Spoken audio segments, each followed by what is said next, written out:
All right. So here we are. Are we all alive? It's not a joke. No one died, still alive. Our petrol tank of morality, our petrol tank specifically of non-killing, hasn't run out yet. It's like that. That's really what karma's like. There's a certain amount of life in us, and then when like a relationship will end, a thing will finish. You know, things end because there's a certain amount of karma, petrol. It's like petrol in the tank. It's just a way to think about it. You know, so if you're living, even if you're alive till today, the experience similar to the cause karma of non-killing is that you're not dead yet, that you haven't been killed, you haven't died young. You might have the result environmentally of killing, which is like getting sick easily and all that kind of business, you know. And hopefully you haven't got the tendency to kill. That's the main one not to have. So anyway, here we are still alive. So we see consciously, I am alive. Don't take it for granted. So what am I going to do with it? I'm going to make the most of this life. Use it while I've got it. Work so hard to get it. Don't waste it. And not wasting it literally means doing anything, to do anything less than not killing, not stealing, not lying, and trying to control your mind. That's when you waste your life. Anything more than that is not wasting your life. In other words, practice good ethics.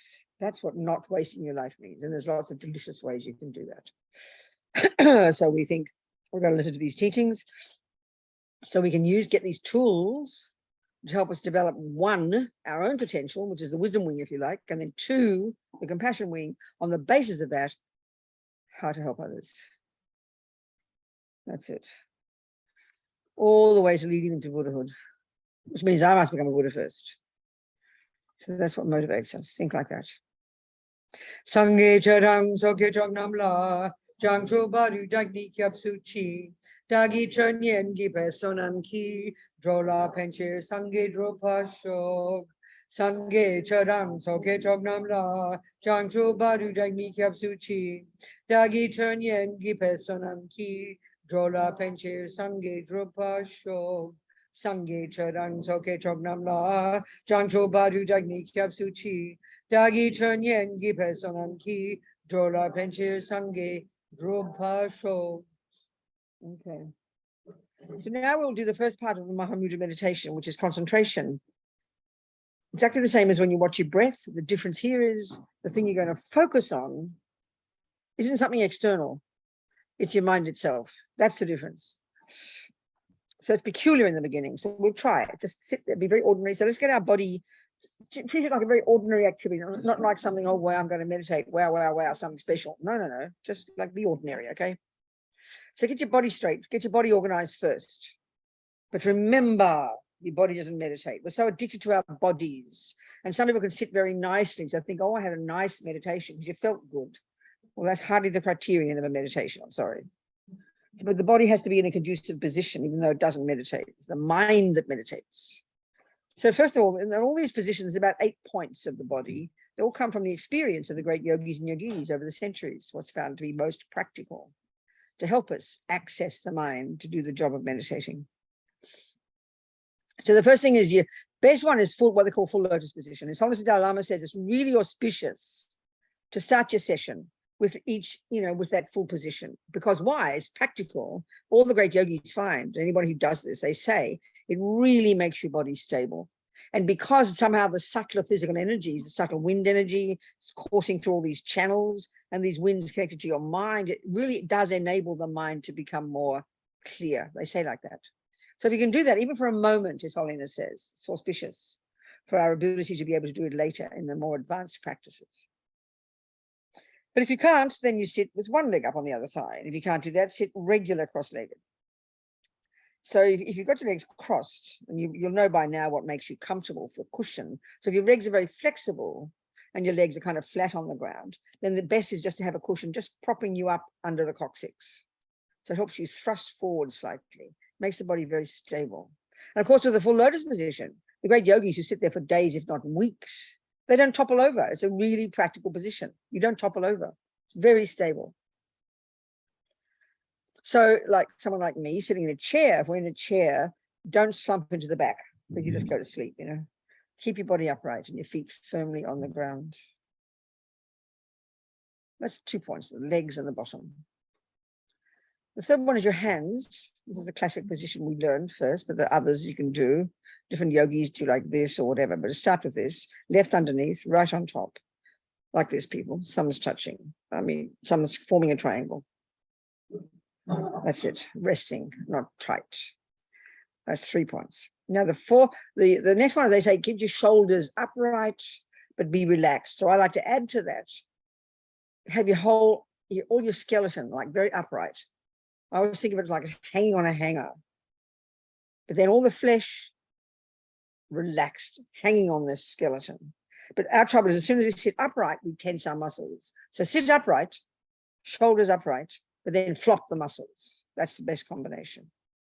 Flop the muscles, especially abdomen. I think we're just so used to not liking to look fat, so we squeeze our abdomen. Relax the muscles. Shoulders upright, but relaxed. Now you got your head. Several points there. First one is have the head slightly tilted forward, chin tucked in, not thrust back. That makes the mind more agitated. Slightly tilted forward, chin tucked in, slightly. Then your jaw relaxed, lips slightly apart, which seems odd, but whatever reason. And then even more odd is the tongue, the tip of the tongue resting behind the top teeth, just near the palate. The yogis and yoginis over the centuries have found that this prevents you from dribbling if you meditate for a long time. It's very practical.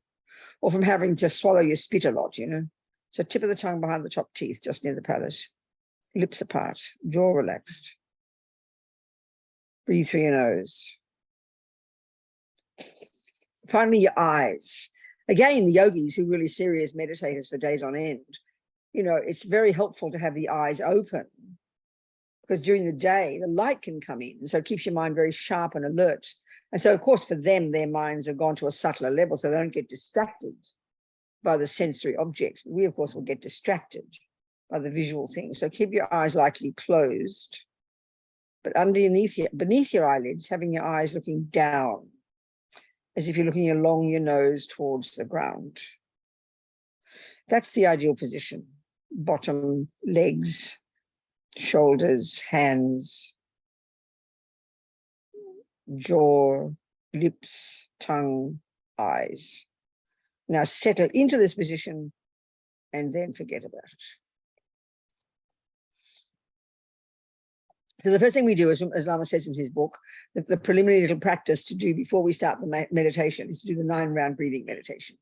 So there's different ways of teaching this. Some much more advanced, some much more simple. So we'll keep it very simple. Basically, it's using your breath. It's using your breath, but we're adding some visualization to it. So basically, your first 3 breaths, when you breathe out, you imagine all your attachment energy. Attachment, we're going to talk about this in more detail. Attachment is like this emotional hunger, always wanting something more, never satisfied. I don't have enough, and I am not enough. This constant dissatisfaction, this agitated mind. And then it dumps it, because you don't feel you've got enough, you dump that emotional hunger onto the cakes and the bodies and the handbags and all the other things. Always looking for something to believe that when you get it, it'll fill you up. That's the energy of attachment. It's multifaceted. All of that, and the constant never-ending chatting mind, that's attachment. And always anticipating, looking forward to the future, that's attachment. All of that energy, imagine disappearing like yucky smoke through your left nostril 3 times. Then the next 3 breaths, you breathe out, you imagine it all coming out your right nostril. There is a way to do it where you can hold your breath with the finger, but don't worry about that. Just imagine all the attachment energy disappearing through the left nostril, like yucky smoke disappearing into space. The next 3 would you imagine through the right nostril, all your anger. So what that is, aversion, irritation, upset, frustrated, annoyed, irritation, all these things, versions of aversion. The volatile level is anger, the milder levels are irritation, upset, annoyed, frustrated, and then the subtler ones, the build-up, is depression. And aversion is thwarted attachment. It's the response when attachment doesn't get what it wants, which is 1,000 times a day. It's very subtle.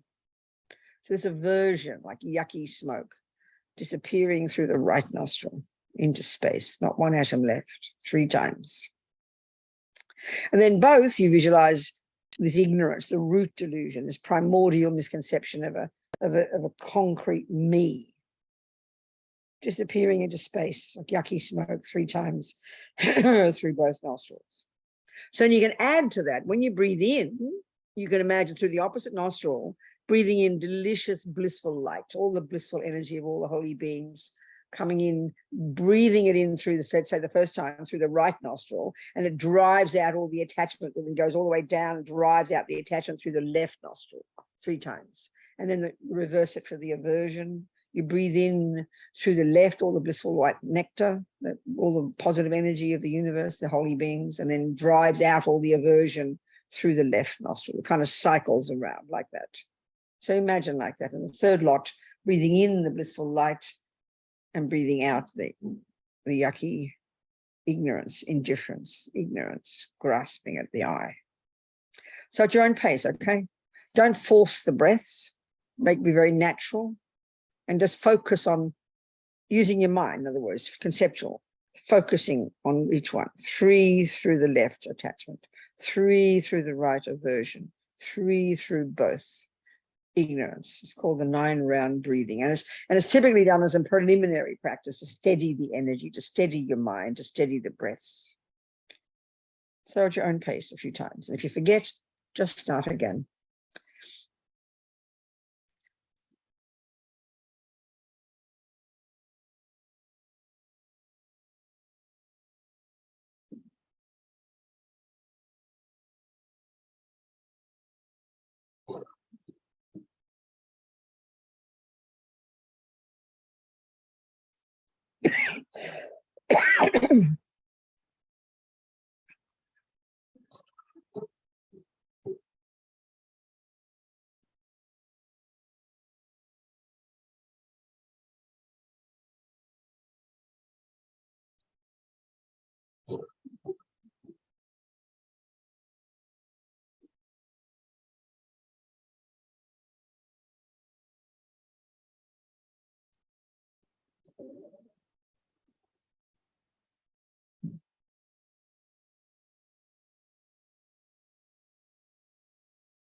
So now using this stabilized mind, let's now do this concentration technique, which is exactly the same as we all know, but let's just keep it simple. Okay, I'll describe first. Keep it simple. Don't think of it as some special activity. You know, people often, we do that. We use special words and use a different voice when we're doing it.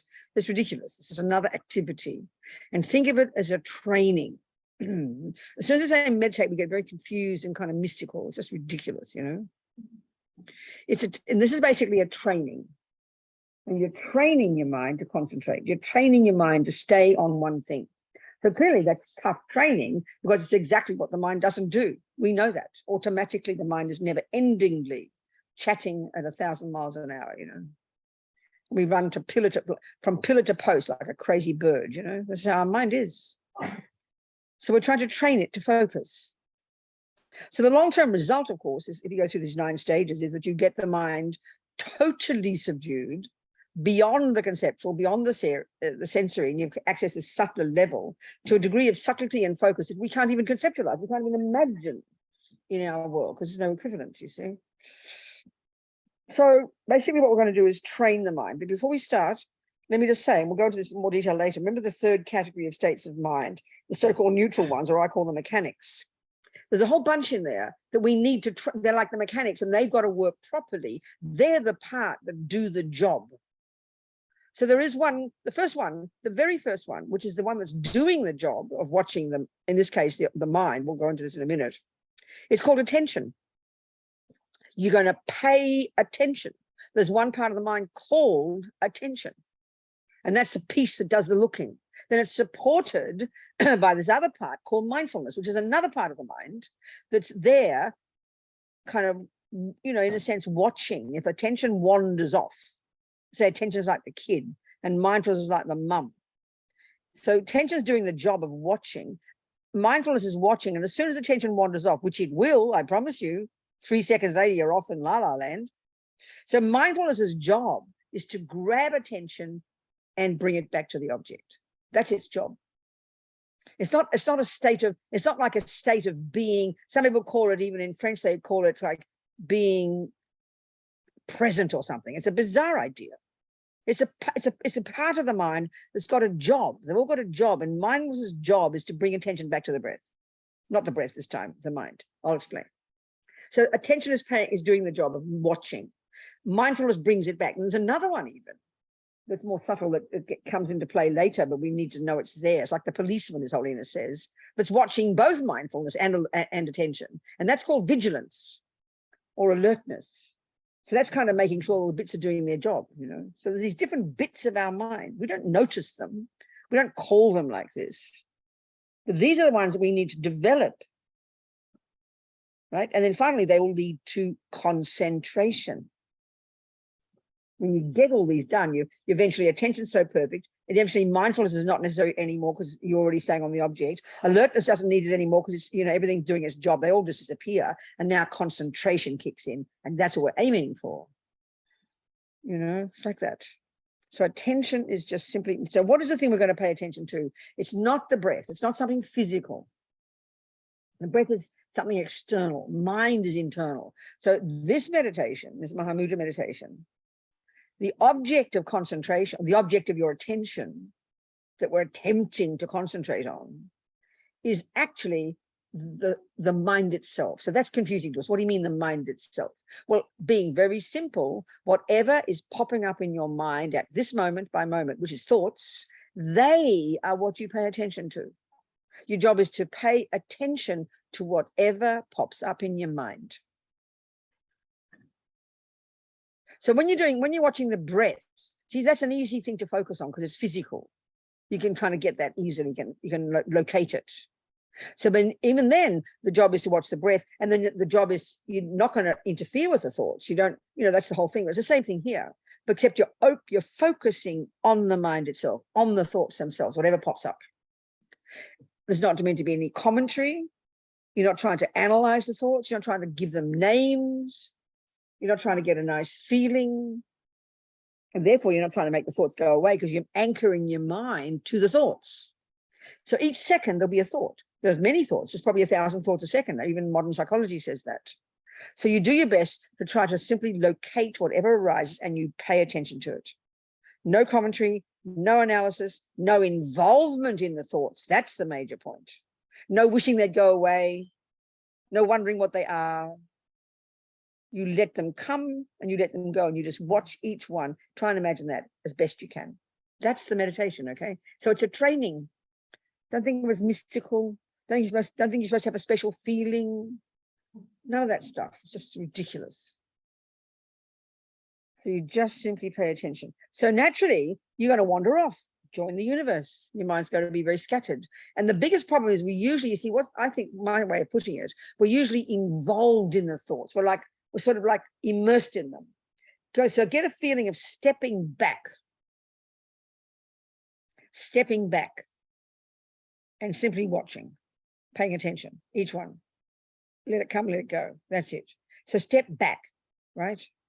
Not to be emotionally involved in them, in the conversations, not like that. That's a major one to think. Step back and just, like a hawk, pay attention each second. So then mindfulness is watching.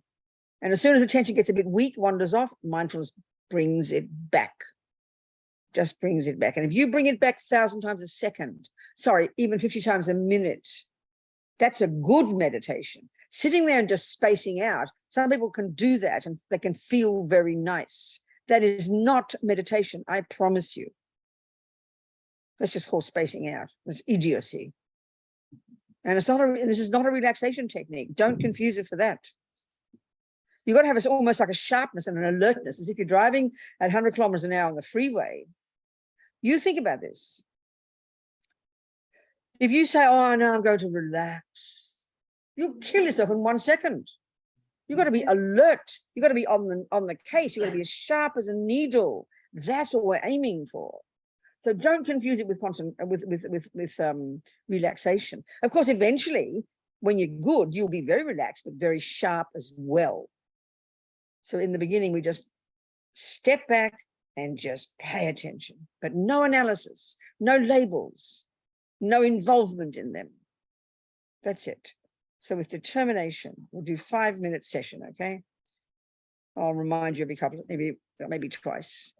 Just simply pay attention, adjust your body, get the mind sharp and clear, and just pay attention to whatever pops up in the mind.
Keep the attention sharp, alert, not spaced out.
Just bring your attention back when it wanders off.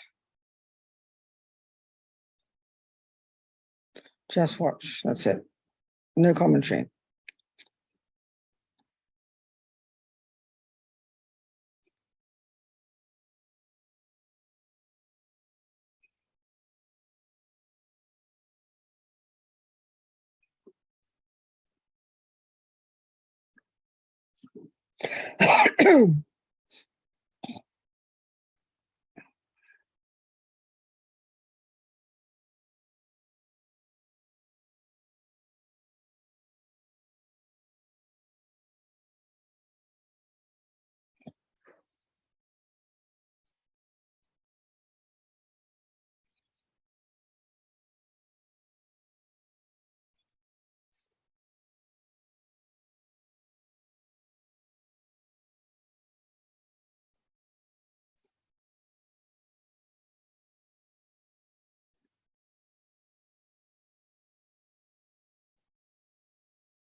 All right, relax. That was 5 minutes. So it's short, but you think about it, it's quite long. When you're really trying every second. I mean, we don't do that. Normally, 99% of the time, we're spaced out. We just kind of walk, we're just on autopilot, aren't we? So here we're trying to become conscious. It's a marvelous thing, becoming conscious, you know. So you're paying attention. You're not involved in the thoughts. But naturally, you can't help but see them. You can't help but hear them. And that's good. So even if we don't go any further, you know, you think about the benefit of just this skill. Forget about getting Mahamudra. Forget about getting concentration.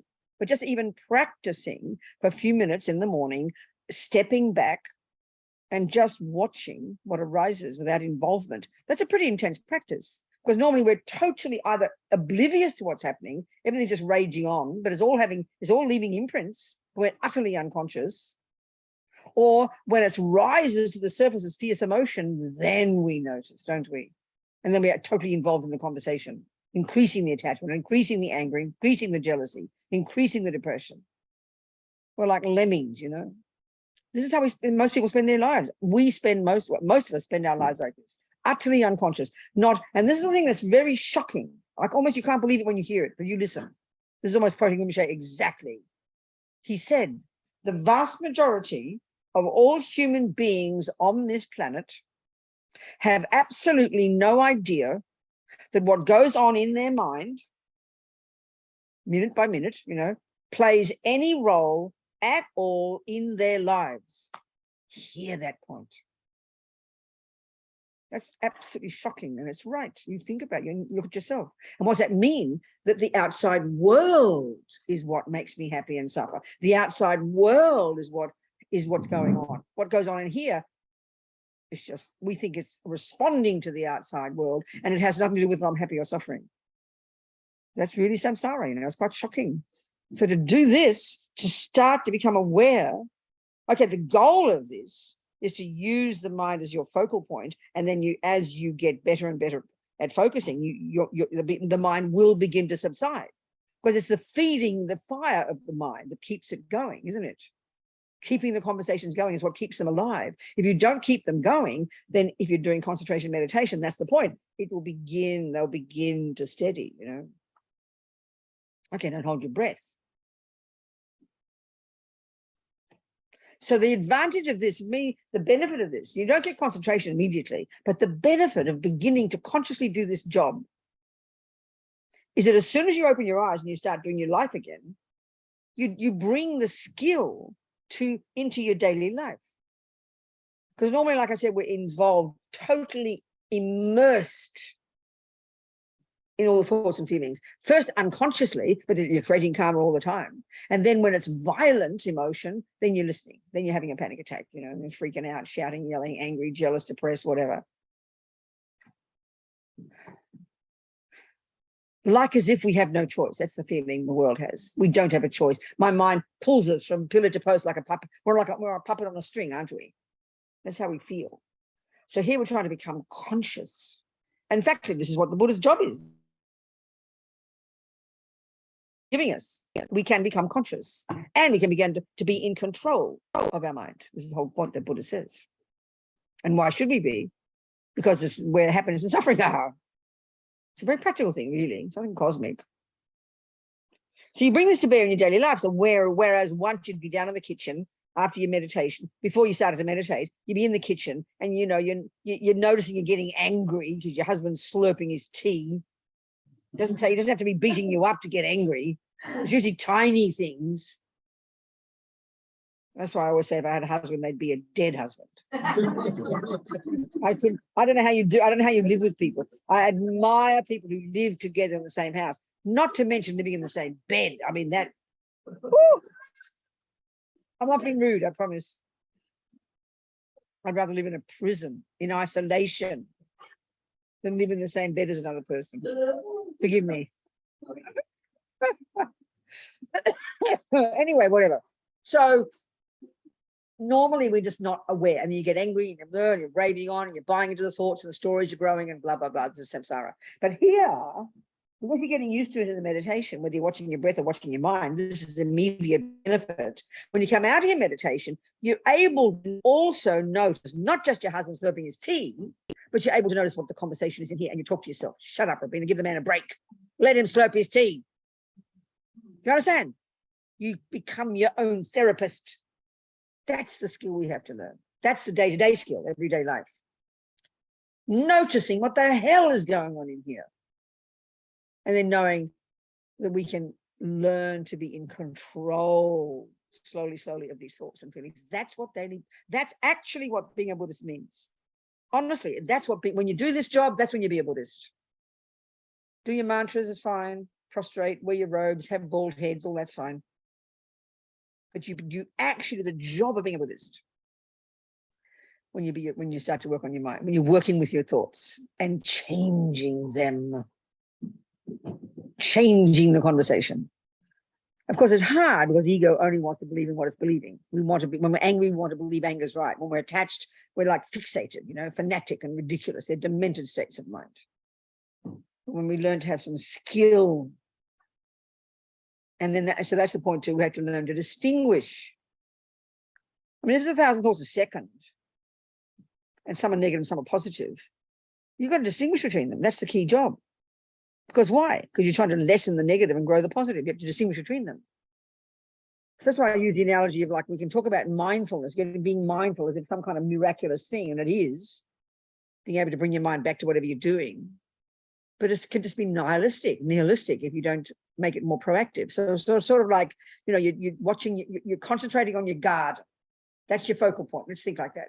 You're doing a meditation, focusing on your garden. Your eyes are open, you're watching your garden. And you've got concentration, and you even got such good memory of your garden, you can even draw a picture of it. What good is that? That's just being stupid. That's idiocy. Or I remember, or I'm thinking, watching my mind. So it is true. You need to do the technique of just simply watching and not analyzing. But to think that that's the end of it, well, there is anger. Well, the next step will be there's anger, there's jealousy, there's love, there's this. And then you say, sometimes some people say, what do you do next? Oh, nothing, there's anger. That's foolish. What's the point of that? You've got to do that step. But the next step has to be, what do I do with it? That's the point. Like your garden. You've got a perfect memory of your garden. You even draw a picture of it, replicate it exactly. There are the weeds and there are the herbs. Well, no. See, this is the thing. No. In the beginning, we don't even know the difference between weeds and herbs. You just watch it. What good is that? You've got to learn. So having mindfulness, concentration is excellent, but you've got to imbue it with intelligence. So if you're watching your garden, you've got to then learn botany. So combining the mindfulness with your intelligence, you can then go, there's a weed and there's a herb. And then you have to know what to do with the weed and what to do with the herb. That's when we become a bit nihilistic and we think mindfulness is the main thing. It just becomes idiocy. You have to have concentration. You have to have the clear mind so you can look carefully at the garden. But if I don't know what a weed is and I don't know what a herb is, I can look at that garden for 10 million years. I want to see shapes. That's no good. That's foolishness. I've got to now use the wisdom of learning botany and bring that with combining with the concentration. So here I've got to learn Buddhist psychology, the Buddhist model of the mind, which is very specific. And I have to know the nature of the negative ones, what their function is, what do they do, and then really do this analysis, drill down, you know. That's the so-called analytical approach, combined with the concentration. And when we're going to talk more about emptiness, not the Mahamudra approach, this is one approach, there's no analysis there. There's no analysis. In these two modes of meditation, in the Mahamudra meditation, the first one is concentration. We just did it. That's the first step. And how you apply the Vipassana part, the insight part, is completely different. There's no analysis there. I'll discuss it later. There's no analysis. But in the other approach to learning about emptiness and everything else, there is the analysis. That's the Vipassana. So the Vipassana is insight. Okay, let's talk about that. Let's talk about the combination of these two in the regular approach, not in the Mahamudra approach. And when you know the regular one, then you'll understand the Mahamudra one. The combination of these two meditations, okay? So the first one is you've got to concentrate. And the concentration itself brings its own benefits. In fact, Lama goes on about this. He talks about this. They don't often discuss. You can't even imagine the bliss, the joy, the ecstasy, the rapture. Lama uses those words that you experience if you've got concentration. And it sounds like hilarious. Almost seems embarrassing. What do you mean ecstasy? I'm supposed to be a religious person. Sounds like a sin, you know. But this is Buddha's trying to point out that these genius yogis before the Buddha have discovered that that's the nature of your mind. When the extent to which delusions are not functioning is the extent to which your mind is happy. That's what Buddha's telling us. So concentration, this subtle level of mind. Even anybody who's meditated a little bit, people have talked to me about their experiences. And even if you've only got to the 4th or the 5th level of concentration of the 9 stages, one meditator, Venerable Robina, Swiss monk, who's been meditating for 45 years, off and on, serious meditator. He said maybe in one of his first retreat, I interviewed him in 1996 in Mandalay. And he did a 2.5-year retreat on concentration. And he said he maybe got to the 5th of the 9 stages, really in the first 6 months, but he said he couldn't get further there. But anyway, whatever. But he said, there's no question, he sort of implied there's no question that the joy the mind experiences, even at that level, just naturally, because the delusions are subdued, that's the point, is so superior, he said, to any experience he's had through his senses, any joy you've had through your senses. You know? I mean, this is understanding when we look into when the second stages of practice in the Lam Rim, renunciation, or understanding the mind itself, understanding attachment, understanding the delusions. Then we can begin to understand the function of the delusions. Very fascinating. So, okay, let's look at the use of the 2 modes of meditation in the regular approach, which is learning and studying the theories and then gradually practicing, as opposed to the Mahamudra, which is going straight to the piano and intuiting Bach. Going straight to the meditation and getting a taste of emptiness, no analysis. That's the Mahamudra approach. We'll discuss the other one first. So again, Panchen Lama, I'll say what Lama, I'll quote Lama in the text. I'll quote Lama quoting Panchen Lama.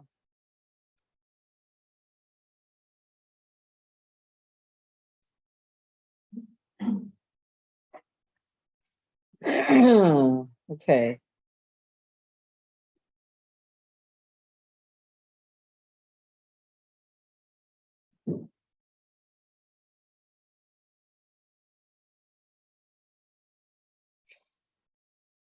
All right, here we go. This is the very first chapter.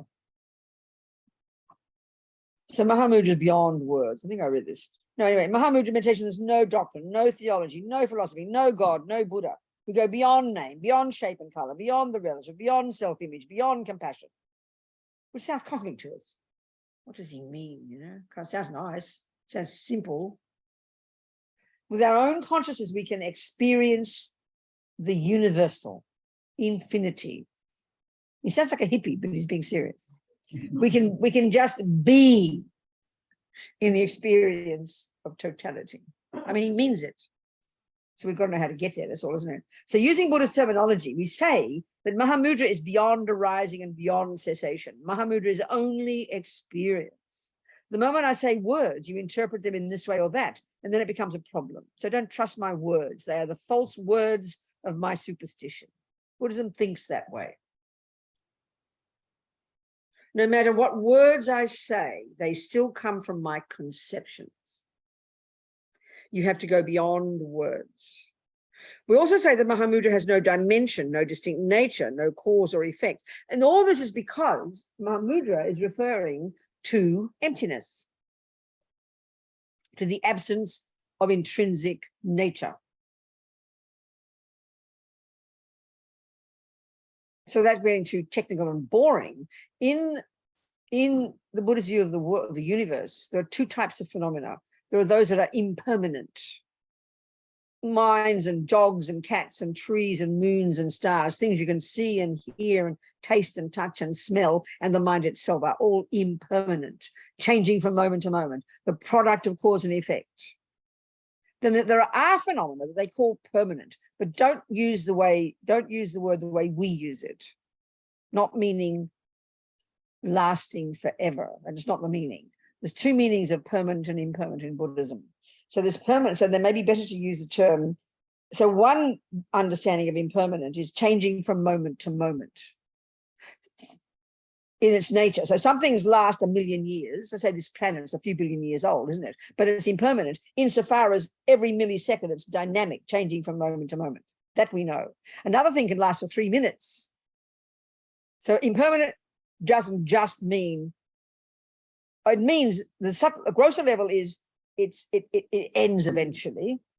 Cups break, relationships end, people die. But then also within the reality of that thing existing, it's still dynamically changing moment by moment. You can never settle. It can never sort of be, and that's really can help us understand emptiness. You can't pin it down. That's impermanence, subtle impermanence. So now permanent, the opposite of that, to say permanent is very confusing to us. It doesn't mean lasting forever.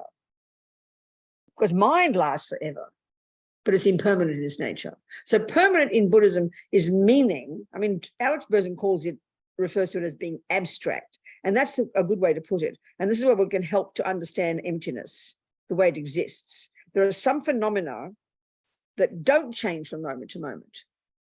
So the only way to say that, one way to say that is anything that's like, it's a negation of something. Maybe that's the way to say it. So in emptiness, okay, I didn't mean to go to this conversation, but we're doing it. Okay, let's just go into this. Okay, this sounds like very boring, but it's kind of, it's important to understand.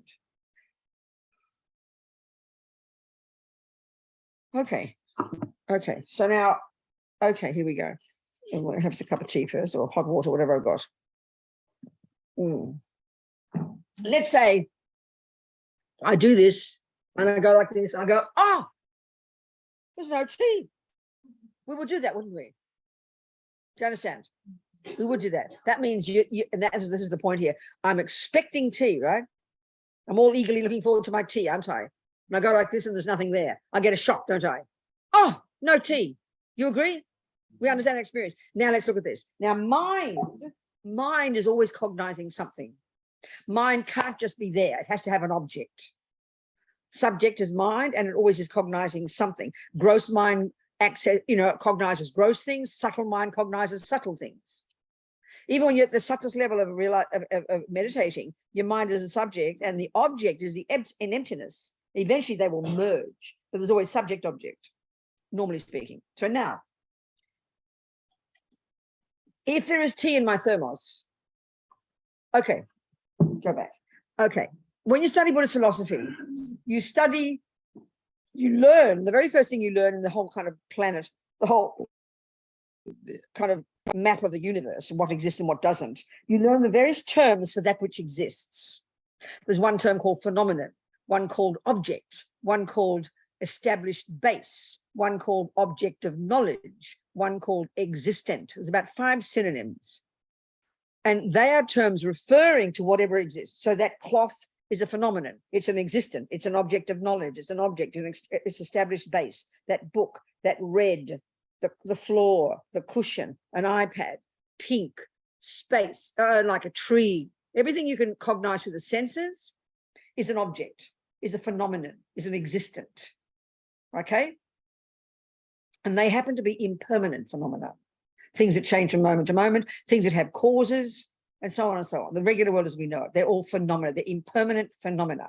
So then what would be a permanent phenomenon? This other type. Well, a simple example here is it would be if I do get here and I get my drink, then we can say that there is tea in my, well, actually it's hot water, never mind. There's water in my thermos, okay? We can say that, can't we? Now, water, okay, the definition of an existent, each of those 5 synonyms has a different definition. So a definition tells you what something is, remember, and tells you its job. So what's the definition of an existent? The definition of an existent is, and it's very tasty, is that which can be cognized by mind. So that's what's interesting in Buddhism. It's axiomatic that if something exists, if it exists, what seals its existence conventionally is that it can be cognized by mind. Whose mind? Your mind, baby. So if something can be cognized by mind, that tells you it exists. This does not exist in modern psychology or neuroscience. That's an outrageous concept. So we can establish there's water in my thermos. Now, can water be cognized by your mind? It can. So that establishes so we can establish there is water. You can cognize it. That establishes there is water, and that's a phenomenon, and it's an impermanent phenomenon. Now let's discover there's no water in my thermos. I get a shock. Oh no, where's my water? Now my mind also cognized something at that moment, didn't it? So what was the name of what it cognized? Very simple, the absence of water. Can you hear that? My shock is because I'm expecting water. Oh no, Margaret, there's no tea. Where's my tea? So the name of that object is the absence of water. Can you hear that? Now that's an abstract phenomenon, isn't it? You can't taste the absence of water. You can't see the absence of water, can you? You can't smell the absence of water. It is an abstract phenomenon. Berzin calls it that. And that's what I mean by permanent. But forget the permanent, it's too confusing. It's something but it does exist. My mind just cognized a very vivid phenomenon called the absence of tea in my wretched thermos. Would you agree with that? That's an example. So the absence of an inherent I is what you finally have to discover. In the subtlest level of your meditation, one day you will finally, the penny will drop, and you will cognize directly, experientially, non-conceptually, for the first time in countless lifetimes, you will cognize there never has been, there isn't, and never could be that I, that until then you thought existed there. So you just discovered the absence of an inherent I. Can you hear that? That's what's called a permanent phenomenon, an object that is not impermanent, that doesn't change from moment to moment, but basically abstract is the best way to put it. So all the drama in Buddhist philosophy about permanent phenomena is to help us get to the point of where we can understand the abstract sense of an absence of something. So saying the absence of something is really easy. I mean, you look at your bank account and you're convinced you've got $5,000 there. You know there's $5,000. And this expecting something to be there is a major point to understand. If you go to the crockery shop, you don't say, oh, mummy, there's no tea in the cups. So you're not surprised if you see empty cups, right? Because you're not expecting tea, right? So the only person who's going to cognize the absence of tea is the person who expects tea. Can you hear that point? So the only person who's going to cognize the absence of an inherent I is a person who has believed in the inherent I. Do you see my point? So if you think you've got cancer, you've been told you've got cancer, right? The doctor informs you. You go home and you're devastated. You're trying to give up your husband, give up your kids, give up your pension plan. You're devastated. You're devastated. You're going to, getting ready for death. You believe you've got cancer, right? Then you go back and she says, "Oh, I showed you the wrong X-ray, Ben. It's all right. You haven't got cancer." That would be a very delicious absence to discover, wouldn't it? You'd be in heaven. You go. It's like winning the lottery. You discovered you've now cognizing the absence of cancer. Now I don't have cancer, so I'm not surprised if you say I don't have cancer because I don't think I've got cancer. Can you hear my point? So this idea of expecting something to be there is the basis of for the person. It has to be there in order to discover it's not there. I was thinking of the example, you're running to go to work and you open your drawer where your keys are and you get a shock. Oh, no keys. What? Now, if you ask me to look in the drawer for you, ask me to look in the drawer, what's in the drawer, Robina? And I just see there's nothing there. I don't see the absence of keys because I'm not expecting keys. That's why emptiness is not nothingness. The object you cognize in that drawer is the absence of your precious keys. The object I cognize in that drawer is nothingness. Can you hear the difference? So everybody thinks emptiness means nothingness. You chuck out, as Dalai Lama says, you're looking for the eye among all the bits in the IKEA box, and you're having a panic attack and chucking them all out, legs and livers, and you end up with nothing. That's not emptiness. The absence of the I is emptiness. It's the absence of something you thought should be there. There's a big difference. I think of the $5,000 in the bank. You're convinced there's $5,000 in the bank. You look in the bank account. Now you say to me, Robina, look at my bank account. What's there? I will tell you the truth. Zero. You look in the bank, you will see the zero, but the next billionth of a second, you'll have a mental breakdown. Where's my precious $5,000? The object of the existent, the object of knowledge, the phenomenon that you cognize is the absence of your precious $5,000. That's the way to talk about emptiness. Are we communicating? And these are the phenomena that are said to be not impermanent. It just sort of seems a bit boring and abstract. All it is to help you get the idea of an abstract phenomenon. They don't use the word abstract. It's like a minus number. It's a minus number. You can't count -2, but it's a very real thing in math, apparently. Do you see my point here? So it's an abstract idea. And this helps us realize it doesn't just mean there are no keys in the drawer. There's no tea in my cup. There's no money in my bank. That's nihilism. Oh, there's no I look, there's nothing there. Might as well die. No. His Holiness says, the I is not empty of intrinsic existence because you can't find it. You won't find it in that IKEA box. You will not find an I among those parts. Very clear. You won't find a piece in its own Ziploc bag called I, written in gold. You won't find such a thing. But he says it's not empty because you won't find it. That's not the real premise. It's empty of intrinsic existence because it's a dependent arising. That's what we have to realize. Then that's why you got the two truths, to keep you on track.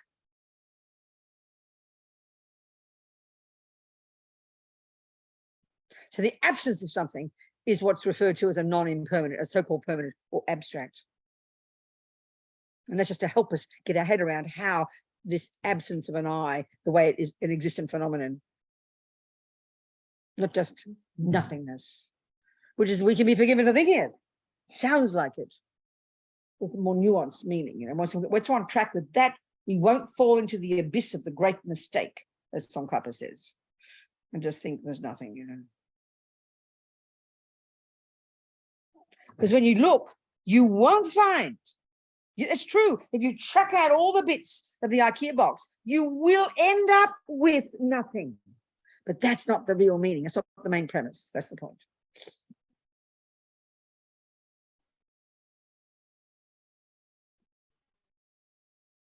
That's the meaning of permanent.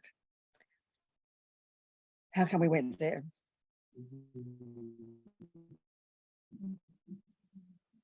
I forget. So we'll keep talking. Don't worry about it. Okay, we'll keep talking. No, so I'm going back to Lama somewhere. Where was I? Object. Yeah, that's right. Object of the mind. Okay. Object, subject. I was talking about that somewhere. Okay, beyond words. Okay. Here we go.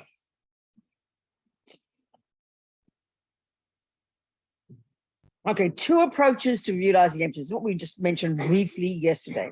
Two approaches to realizing emptiness. Perhaps you're thinking that if Mahamudra is about emptiness, then you have heard it many times before. You're right. The teachings are not so different, but the unique approach of this presentation is the emphasis on meditation, the experience of emptiness, rather than explaining what it means. So the experience of playing Bach, rather than sitting there squeezing your brain, learning all the theories. In the Mahamudra root text I'm using here, Panchen Lama Losang Chökyi Gyaltsen, 17th century, says there are two approaches, like we discussed before.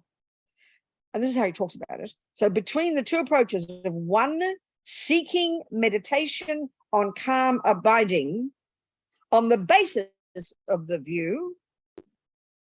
So you learn the view first, you learn the theories first, the view, you learn the theories first, then you sit down and meditate on it. And I'll discuss these two modes of meditation in that process. You with me so far? The other approach is to seeking the view on the basis of meditation. So you go straight to your cushion, and we do this two techniques, the two modes of meditation. That's the Mahamudra approach. One is the normal one, you squeeze your brain first, and then you sit in meditation and gradually the penny drops. And this other one is, or one is you learn all the theories of Bach, you learn how to play the piano, do all your scales and everything, and then slowly you get the experience of it. There's nothing wrong with that. Or the other one is you go straight to the piano. No theory, leave my theory alone, no dogma, no theory, no God, no Buddha, no Bach, and just sit at the piano. So it implies, it sounds easy technically, but to get that, wow. Milarepa could get it, Khandala could get it, but we can try. Nothing wrong with trying. And Risha gives good, Lama gives good reasons. No, I've lost my page.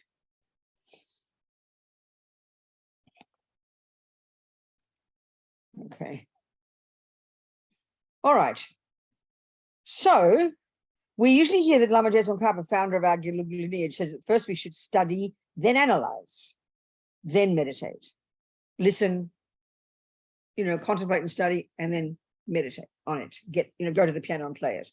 In other words, we should seek meditation on the basis of the view. But Panchen Lama, one of the Gelugpa's foremost figures and an expert in Lama Tsongkhapa's tradition, is saying here that we can meditate first, then seek Mahamudra, emptiness. We can seek the view on the basis of meditation. So which is right? Well, both are right. But here we're following the second approach. So the first approach, learn about emptiness first, then meditate. We use the first approach when I studied in the monastery. We read so much, memorizing and reciting and debating philosophical texts every day. Buddhist philosophy is so sophisticated, so intellectual, involving highly complex thinking. I thought that if I understood all the philosophy, the middle way, everything, I'd knock out the ego. I thought about that a lot. I checked, and then I realized my conception was not true.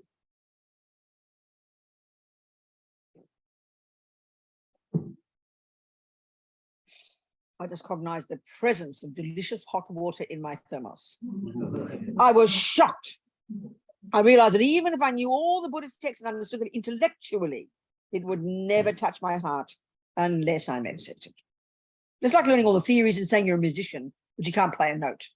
We all know you're a fraud when it comes to that. When it comes to this kind of stuff, it's very tricky. Because it's there's a big difference between knowing a theory about music and putting your hands on the piano. But here, it's different parts of your mind. One part knows the intellectual and one part has the taste. And it's hard to see the difference.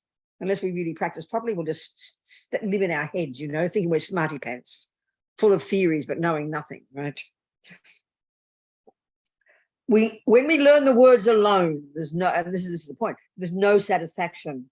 The problem of ego is not solved. And now I look at many of my students, they read so many books, all the philosophy, the psychology, so much information, all this reading. Of course, with this approach, we must also meditate. Lama Tsongkhapa talks about the union of the three wisdoms that arise from hearing, analyzing, and meditating. In Tibetan, we say Trojong, Sangjung, and Zhongjung. Trojung, Sangjung, and Gomjung. But people sometimes misinterpret this. They hear that we can look for study for 20 or 30 years and think it means at first you listen for 20 years, then check for another 20 years, and finally you penetrate in meditation. In fact, from the beginning, we integrate these three. We practice them simultaneously. Nevertheless, there's the danger that your knowledge will remain merely intellectual. If you don't go beyond the intellectual level, your mind will not be transformed. And that's the key thing to understand. We do need to study. That's why His Holiness always tells us we've got to study.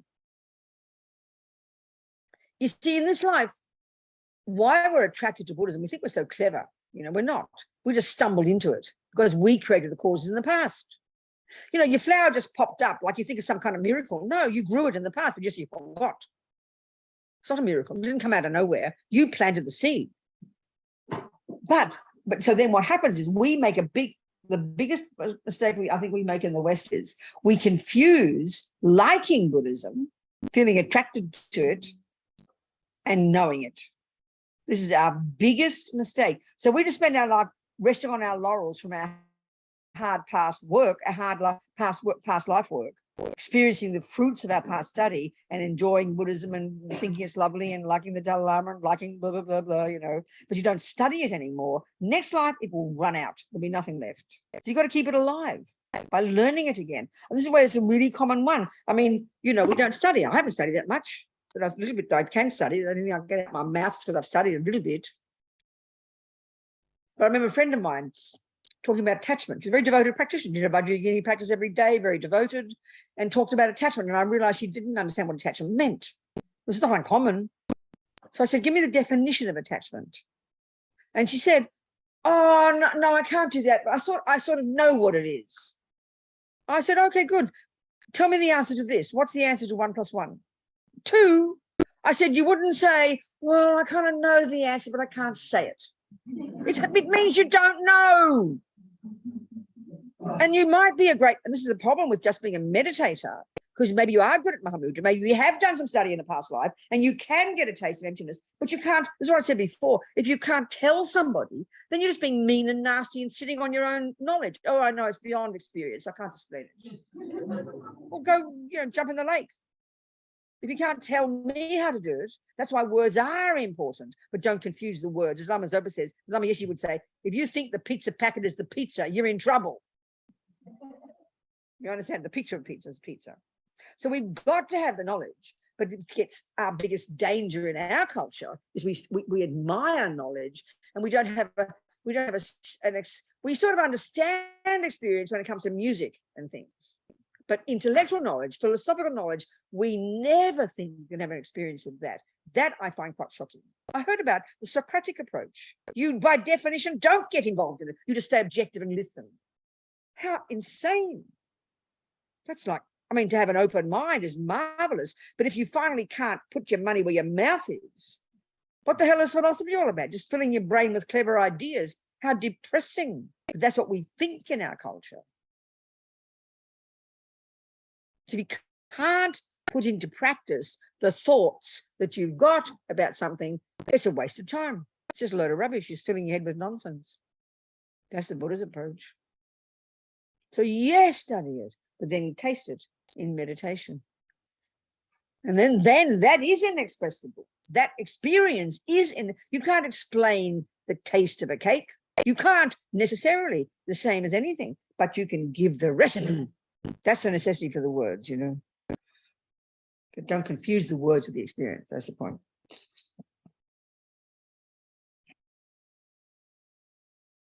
So there's a danger that your knowledge will remain intellectual. If you don't go beyond the intellectual level, your mind will not be transformed. It's as if the knowledge stays in the books and you're separate from it. You can never get rid of ego that way. You end up missing the point. Now, the second approach. It is extremely difficult to knock out the ego. You cannot seek the ego's projections philosophically with your intellect. When you practice Mahamudra, intellect is the enemy. You have to go beyond the intellect. You have to meditate. Then real transformation can come. So we have to understand, Buddha Maitreya said, that the relative Dharma, everything in the books, is like a bridge. A bridge is helpful for crossing a river, but once you've crossed it, it's goodbye bridge, isn't it? You have to touch the heart. Once you've experienced the fundamental nature of your own self and your own consciousness, see, throughout this book, because Lama was teaching us Westerners, I wasn't there, but we've not done any study. None of us at that point had done any philosophical study whatsoever. So we didn't know, we wouldn't be able to say exactly what the self is and what consciousness is and how they're different. So Lama just, really, the Mahamudra is all about discovering the emptiness of your consciousness, of your mind. But so Lama would just vaguely bring them together occasionally. He didn't mention them specifically. But the first approach is that you first discover the emptiness of the self, which is the label. This is where we have to be clear what we're talking when we say self. So when we, there's the emptiness of a self, and then there's the emptiness of phenomena. So self here, I, person, I, self, Robina, whoever, your own name, that's the term referring to this phenomenon. This is a phenomenon. This is an object of knowledge. This is an existent, and it's a person. It is a phenomenon. The dividing selflessness into two: the emptiness of the self and the emptiness of everything else. So in terms of the person, you're first discovering the emptiness of the self, which is the term you use to refer to the body and the mind. Self is the label you put upon the parts. In this case, it's the body and the mind. So self is one thing, is one phenomenon that does exist. And then the parts that are the basis of it, they're the phenomena. So here in the meditation on Mahamudra, you first realize the emptiness of yourself. Then you realize the emptiness of your mind, which is the basis of the label self. They're separate phenomena. So Lava didn't talk much about that then, because we wouldn't have been ready for it. Not that I know much anyway. Now, smarty pants me, but I don't.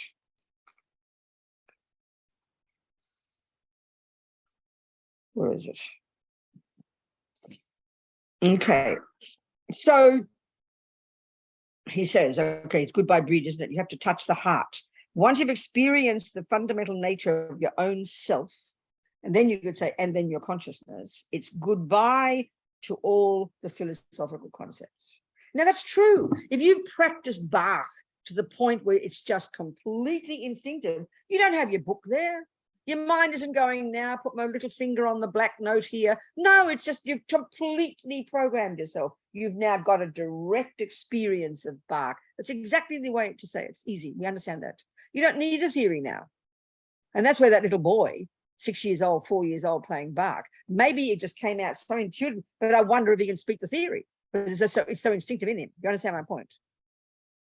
So you do go beyond theory. When you've practiced the music, when you've practiced that recipe of the cake, you have gone beyond theory. You don't need the book anymore. You're not thinking it anymore. It's now become experiential. That's what they mean by experience. We understand it in daily life. As long as until you perfected that, you still need the book. You still need the theory. You're still going through your head. C major, F this, blah, that, but once it's down, you've got it down. Now, if you look at us, we've perfected anger and attachment. We don't need the theories about anger and attachment anymore. Oh, what am I supposed to think when I'm angry? I forget. What was that, Mum? No, we've got it down, honey. We have perfected anger, perfected ego grasping, perfected attachment. For eons, we have perfected them. We've got direct experience of them. That's why we've got to unpack the anger and then start to put words to describe what it is. Anger is a concept that over-exaggerates the ugliness of something. That's the definition of anger. Attachment is a concept that over-exaggerates the deliciousness of something. So in other words, when you've got that music down, you've played it to perfection. Let's say you're waking up in this life of that 6-year-old kid, and you can play it perfectly, but you can't teach it to anybody. So you're being so selfish. That's when you have to learn the theory. So with our own mind, we've perfected anger and experience and attachment and ego grasping, but we have to unpack them and put words on top so we can argue with the misconceptions, because they're all misconceptions in the end.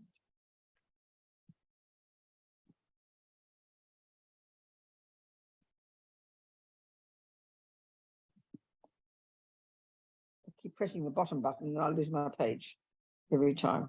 Where are we? Okay. Here we go. All right. So then Lama says,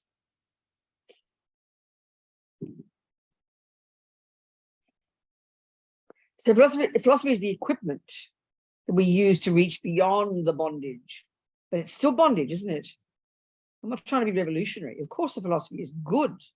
It's something to be profound. We must respect it. But we are seekers and we can make mistakes. We can interpret the teachings wrongly.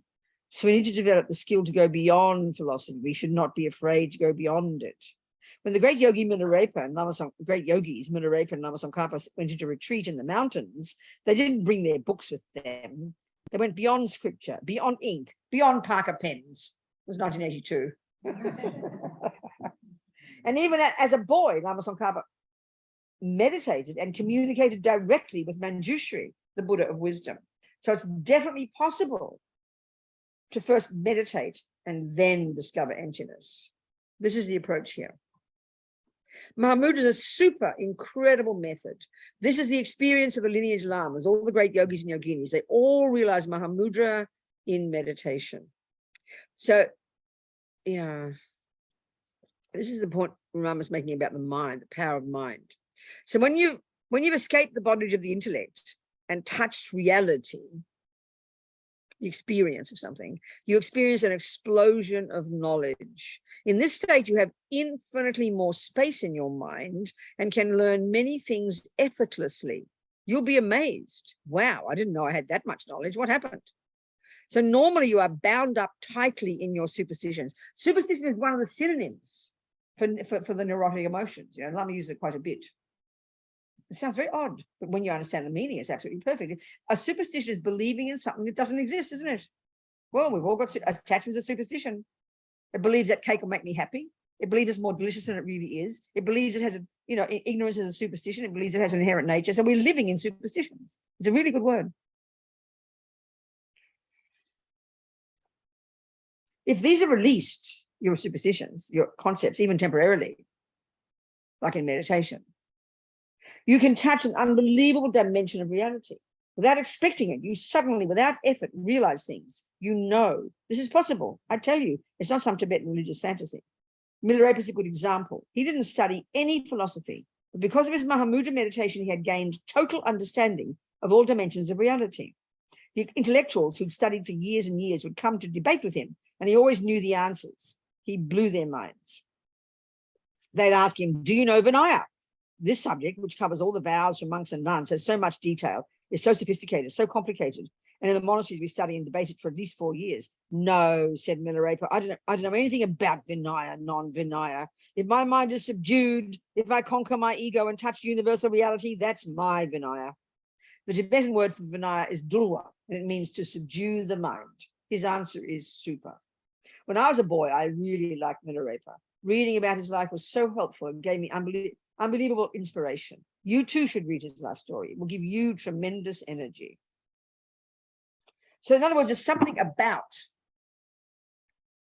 when you're able to access your mind at a subtle level. You know, this is why you hear so many stories of people around the world who suddenly do access their subtler mind and then have these cosmic experiences, but they go mad because they don't know how to interpret it. Are you hearing my point here? So it's dangerous if you don't know what you're doing.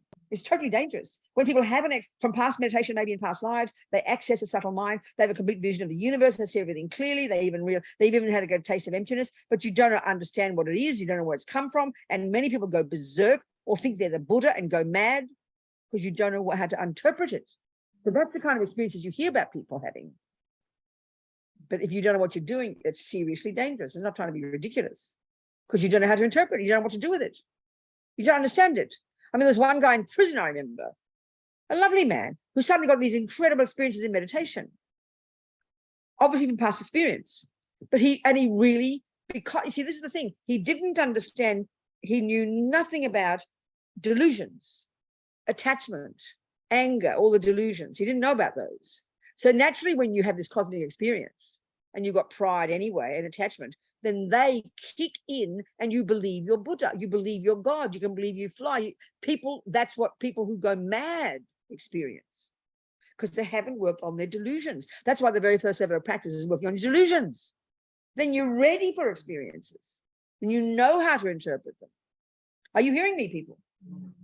These experiences are real and it's from past practice, but not enough ethics, not enough morality, not enough merit. I mean, I have not had one, in 45 years, I've had one small quote unquote experience. I'll tell you, one. I was sitting on my bed and I was completely berserk. I was fighting with somebody as usual, you know, shouting and yelling. I was sitting against the wall, completely depressed, screaming to myself about my mind, and suddenly all the junk went away. Do you understand me? And it was like this lightness for a few seconds. That's the experience I've had of my mind. just once in 45 years. And I'm glad I haven't had much, because I don't want to be berserk. I want to subdue delusions first. I want to subdue attachment first and not get caught up in the nonsense. Are you understanding me? I'm not in a hurry. It's okay. So that we're going to have these experiences and don't know what to do with it. Then you're in serious trouble. That's what I mean by you don't have enough merit. There's one woman I know who looked like an incredibly devoted student of Rinpoche's. She did millions of prostrations. She studied. She was so intelligent, but she didn't subdue her delusions. So she became convinced she was Buddha. And she wrote to Rinpoche demanding that he announce that she was Buddha. And she started a center in America and gave Haruka and Vajrayogini initiations. And all I ever said was, not enough merit, not enough merit. So what merit means is you've got some virtue, you've got some ethics, you've subdued your delusions, and you don't identify with all this stuff. Because either we identify with we're a creep and kill ourselves, or we identify and think we're the Buddha. We're too extreme, and that's attachment. So if you don't understand the delusions, this is why Buddha's path is so clearly laid out. This is even why I tell you, in the Gelugpas, I think in all the traditions in Tibet, on the Mahayana path, you see, at the final stages, first you control your body and speech, junior school. Then you control your mind, high school. That's the wisdom wing. Okay. Now, if you're on the Theravadan path, you would graduate there. You got renunciation. You're living in vows. Got renunciation. You've given up attachment. You understand it clearly. You get shamatha. You understand emptiness. You realize emptiness in one life or other. You then achieve your nirvana. The end of that life, you zap off into bliss and you don't come back.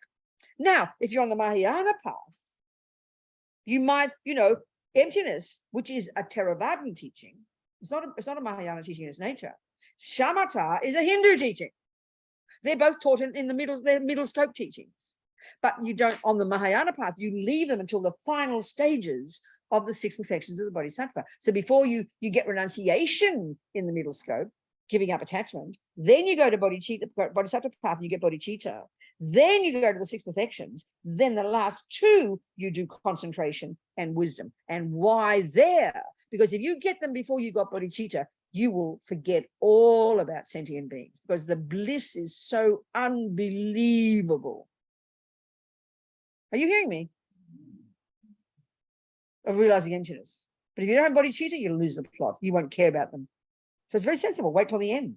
Because when you got bodhicitta, even before you got realization emptiness, your compassion is so fierce, you're so brave and courageous, you will not give up sentient beings no matter what. And now you're ready to realize emptiness. You're ready to get shamatha. Because you won't lose the plot. Very sensible. That's why the word permanent, because we've got such a clear definition of it as something that lasts forever. That's not the meaning here. The real meaning here is, that's why it's easy, we just don't say permanent. Just say it's an abstract. It's something abstract is a really good way to say it. When you say abstract, you kind of know it's not just something you can taste or touch or smell, isn't it? Would you agree with that? So the meaning of permanence is that it does mean it's not changing from moment to moment. But even that seems a bit kind of meaningless to us. What are we trying to get at? So the way I want to put it is, when we understand that there are some phenomena that do exist that aren't regular things you can taste and touch and smell, and and that are dynamic, changing from moment to moment, and that are the product of cause and effect. So then these abstract phenomena, and the main one is the absence of an inherent I, but it's not the only one. The absence of tea in my cup. Can you see how that's okay? First of all, do you understand the meaning of the word phenomenon, existent? They're the terms used to refer to whatever exists. So we can see that, and this is the point that Buddha's on about the whole time. He is telling us right now that we've got these delusions in our mind, ego grasping, attachment, and they are misconceptions that actually believe in things that don't exist. When we can get that that's how delusions function, then we'll understand all this discussion.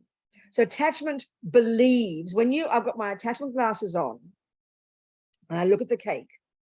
First of all, attachment is a concept that over-exaggerates the status. All delusions are concepts that exaggerate the status of something. So attachment always exaggerates the deliciousness of something.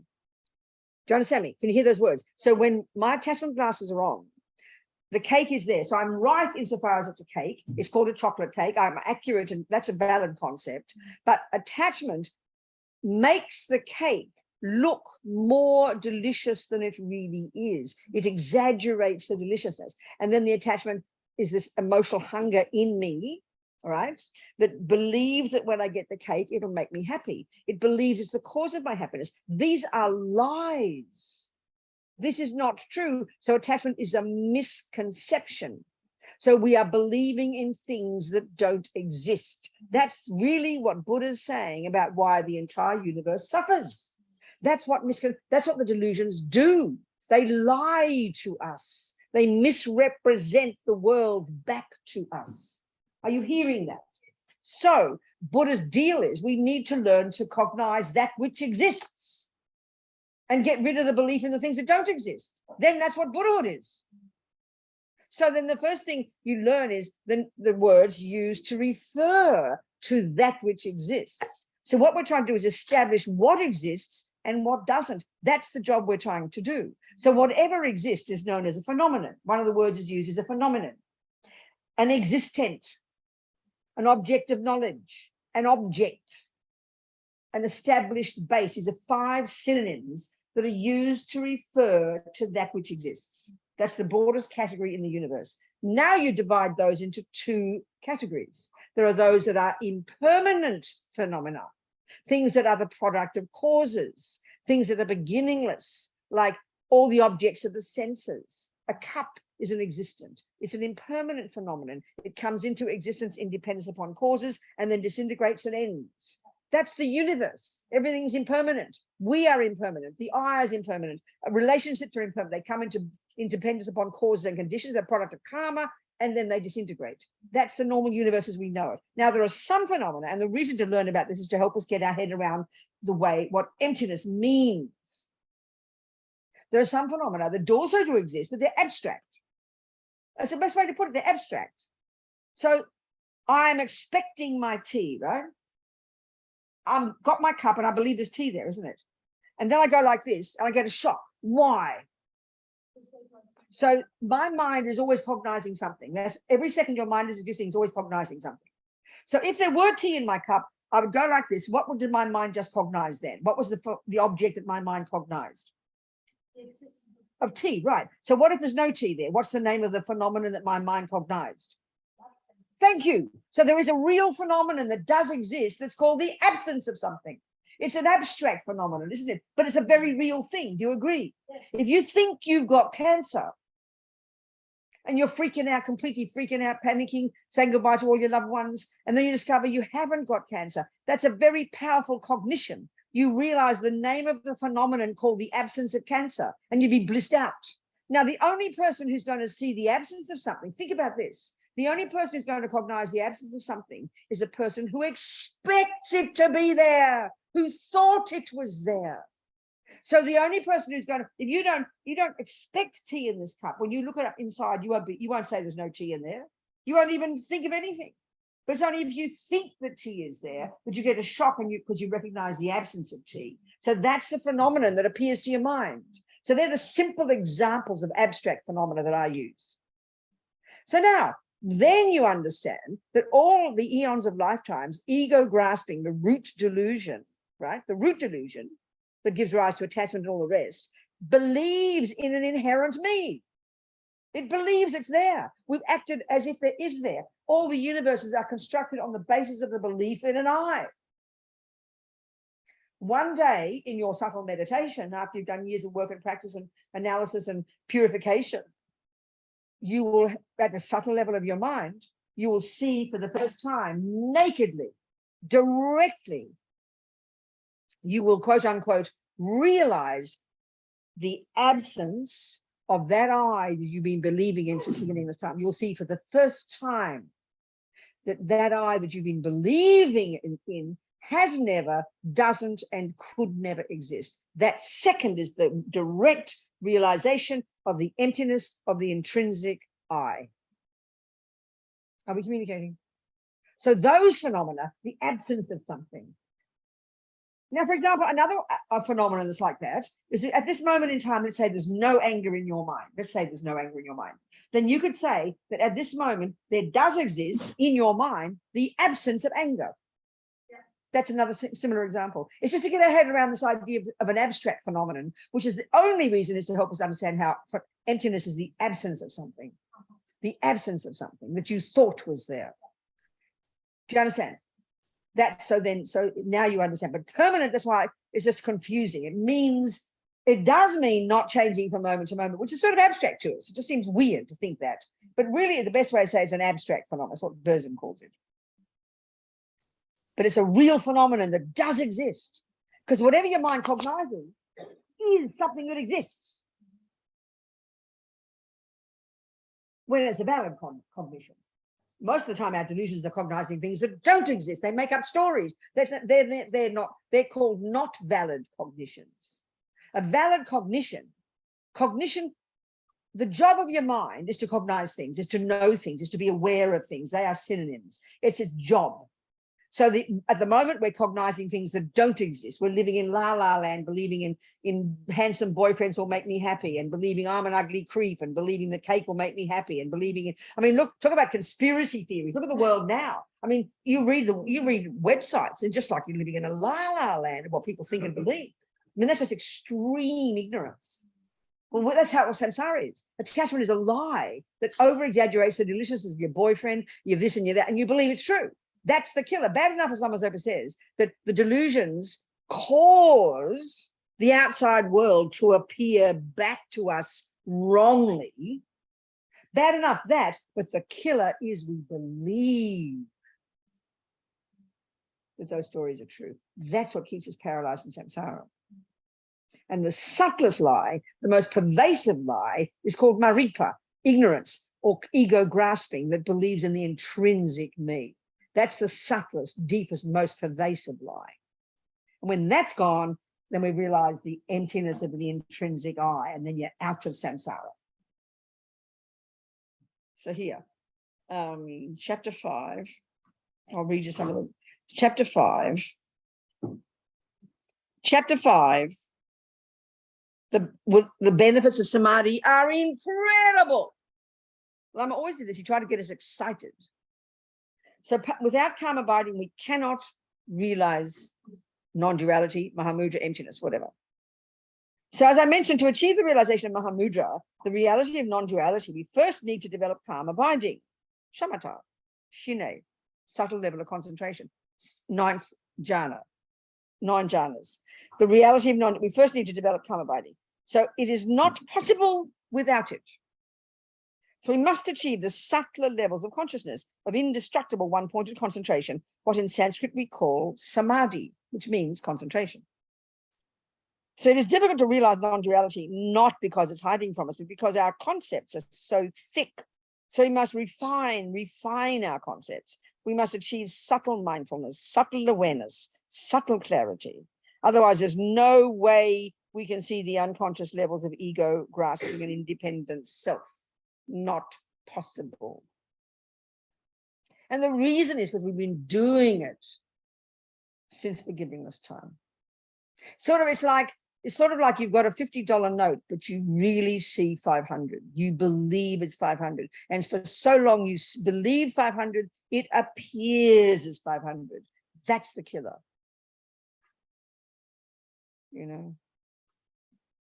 Bad enough that things appear wrongly to us, as Lama Zopa says. The killer is we believe it's true. That's what keeps us paralyzed in samsara. Samadhi is the source of liberation. Without perfect samadhi, then there's no way to become liberated from samsara and no way to achieve enlightenment. There's no exception. Whether you're Christian, Muslim, Hindu, or Buddhist, to cut the dualistic view, we need calm abiding. In other words, you've got to access the microscope of your mind. It's the best way to say it. Well, it's my way. So, but calm abiding is not enough. On the other hand, some people actually think that this state of samadhi, this one-pointed concentration, is all we need in order to cut ego. That's where Buddha diverged from the Hindus. I mean, they have views of self as all these things, but the main one is they you know, they created these techniques, they got there to the highest jhana, and they say that's liberation. But the Buddhists, is where Buddha diverged, specifically in relation to his findings about the actual ontological status of things, which is the emptiness of things. He says they still are clinging to an intrinsic I, you know. So Buddha says he went further. It's up to us to look to find out. So on the other hand, so then you can be forgiven for thinking, you know, like this boy in prison, as mentioned, he was able to get concentration easily. He sat there for days. He just got a bit of concentration, that's all, because it's so astonishing. The experience of it is so amazing. You can be forgiven if you have no context. You can be forgiven for thinking it's enlightenment. But if you don't have a context, you don't know what you're talking about. You just, you know, it's like ridiculous. Lama Tsongkhapa reminds us that calm abiding alone is not enough to cut the dualistic view. Also need to develop special insight, or vipassana in Sanskrit. So in Tibetan, we call it laktong, lak meaning extra, tong meaning seeing.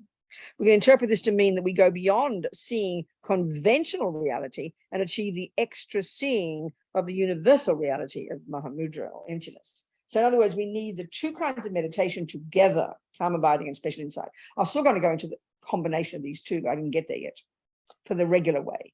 Then we can look at the Mahamudra way. So the benefits of samadhi are incredible. Nevertheless, even without special insight, the results of a samadhi alone are unbelievable, almost unimaginable. When we understand this, when we realize how amazing the results are, we cannot help but try to develop it. There's no way we become lazy. We'll have much energy and make great effort. We won't even worry about eating. I'll explain some of the benefits. We go beyond sensory and conceptual consciousness. As your concentration develops, get to these jhanas levels, you will go beyond your body. Your mind will be non-conceptual. So it becomes easy to cut the complex world of the five sense objects, to eliminate the superstitions. In such a unified state, your mind becomes so subtle, so sharp, you can easily eradicate the complex dualistic thoughts. You can touch reality. This is the feature of samadhi. So out of meditation, you can easily deal with your delusions. They are so light, you can stop them immediately. You experience bliss. So remember the word bliss, rapture, ecstasy, pleasure, happiness, pleasant feelings. They're all synonyms for pleasant feeling. And you just got levels of pleasant feeling, and it's a state of mind. Pleasure is not in a cake. The boyfriend is not called pleasure. He's an object that triggers your pleasure or your displeasure. He beats you, you know. Okay. So you, in subtle state of concentration, you experience bliss, ecstatic bliss. Hear the words, please. Just naturally. This is the point that Buddha's making right before we even get to anything like emptiness. He says, and this is what samsara is, that we believe that pleasant feelings, ecstasy, rapture, waiting for that, is what you get when you get the object of attachment, the cake, the boyfriend. That's the logic of samsara, isn't it? You get pleasure when you touch a nice object. You get pleasure when you hear a pleasant sound, a nice sound. You get pleasure when the boyfriend touches you and does other things. It triggers pleasure, and it does. But the Buddhist point is this: they call it contaminated pleasure because it doesn't last. We know that's true, but we don't like to think about it. Attachment absolutely believe the cake is the cause of pleasure. The cake seen through attachment will look totally divine. It'll look so delicious, like vibrating deliciousness, begging me to eat it, isn't it? It all appears out there divine delicious, as if deliciousness, you put a spoonful of it, like along with the chocolate and the flour. That's how it appears to us. So we believe I've got to get the cake in the mouth. So then you anticipate. All this is part of attachment. You think about it, you get it, you order it, you anticipate it, you see it, and you get the cake in the mouth, waiting for what? Pleasure, pleasant feeling. That's the point. And it comes, there's no doubt. But what happens? You have to ask the question, why am I not satisfied with that moment of pleasure? And that's the tragedy with attachment. Because even as you're getting the pleasure, the idea is that the satisfaction will come and you'll be able to now relax because you found happiness. But even as you're having the mouthful of cake, even as the pleasure is being triggered, attachment's there, still frantic, not satisfied yet, and is already craving a second mouthful. Again, hoping that more pleasure will come. But the first pleasure is back the best. It's downhill from there, and we know that. So you have a second mouthful, hungrily, greedily anticipating more pleasure. But from there on, the pleasure gets less. We know that. And attachment's still not satisfied. And now it's getting quite desperate because the pleasure's less. So you keep thinking maybe the third piece will do it and the fourth piece. And then what happens? We know you end up now, the cake will look totally repulsive. Your stomach is stuffed. And if you ate another piece, you would vomit. And what happened to the pleasure? It inexorably, subtly, without your noticing, turns into displeasure, turns into disgust. That's the pleasure of samsara. We can prove it scientifically, but we can't bear to hear it because we don't know any other method of how to get happy feelings. We're all junkies, in other words. Attachment is just a junkie mind. It's just a question of degree and a question of the object, that's all. That's the nightmare of samsara. And Buddha says, hey guys, I found a method. I found a method to get happy that won't change into displeasure. That's all he's saying. Of course, that's realizing emptiness eventually. But even with samadhi. So he says what happy feelings are, how to get them. We think you get them by having a cake, getting what attachment wants. So we think pleasure is what you get when you get what attachment wants. He says, no. That's just a junkie's pleasure. You're going to get pleasure by giving up attachment. That's it. And it won't change into disgusting feelings. And when you realize emptiness, that's when you've got it. Then it's not possible to have unpleasant feelings anymore because your delusions are gone. So Buddha's method is how to get happy, how to get so insanely happy you have no equivalent in demented samsara, you know. We just can't hear it, that's all. It just sounds depressing and got to give up happiness. As Lama Zopa says, we think, oh, I've got to give up attachment. I've got to give up my happiness, got to give up my heart, because we conflate attachment with happiness. And we conflate attachment and happiness with the object. We're all confused, you know. You've got to understand technically the difference between these states of mind. And you won't understand that if you don't study Lorig. It's very simple. It's Buddha's technology. It's very precise. Are we communicating? Okay, good. So in the beginning, the bliss you experience is physical, which is the grosser level. But as your concentration deepens, as you show off the layers of blankets of grosser consciousness, meaning your sensory, you know, you experience bliss exclusively at the mental level. This is because you have stopped perceiving the objects of the five senses. You've closed the door to the superstitions. All the contradictory concepts have disappeared.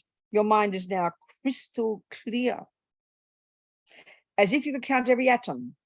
As your concentration gets stronger and you reach ever subtler levels, your mind becomes super powerful. From his own experience, Lama Tsongkhapa says that you can reach a point of such clarity in your meditation that your mind feels almost infinite. Your mind is so clear, so sharp, it's as if you can distinguish all the subtle physical energies. You'll have the courageous thought, I can count all the atoms of the universe. This level is more powerful than even scientific instruments. Now, this is the thing. People from past karma who got meditation, but not enough merit, and you still got attachment, so you think the ant's pants, and you go mad, or you become like a junkie vampire. Do you understand? So that's why you got to go to practice. You need proper teachers, you need proper systems, proper methods, proper understanding, lots of merit, lots of purification. Otherwise, you lose the plot completely. As you develop your concentration on clarity of the clarity of your consciousness,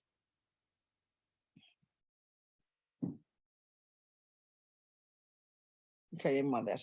So now when you arise from your meditation, you'll feel liberated instead of uncertain and full of doubt.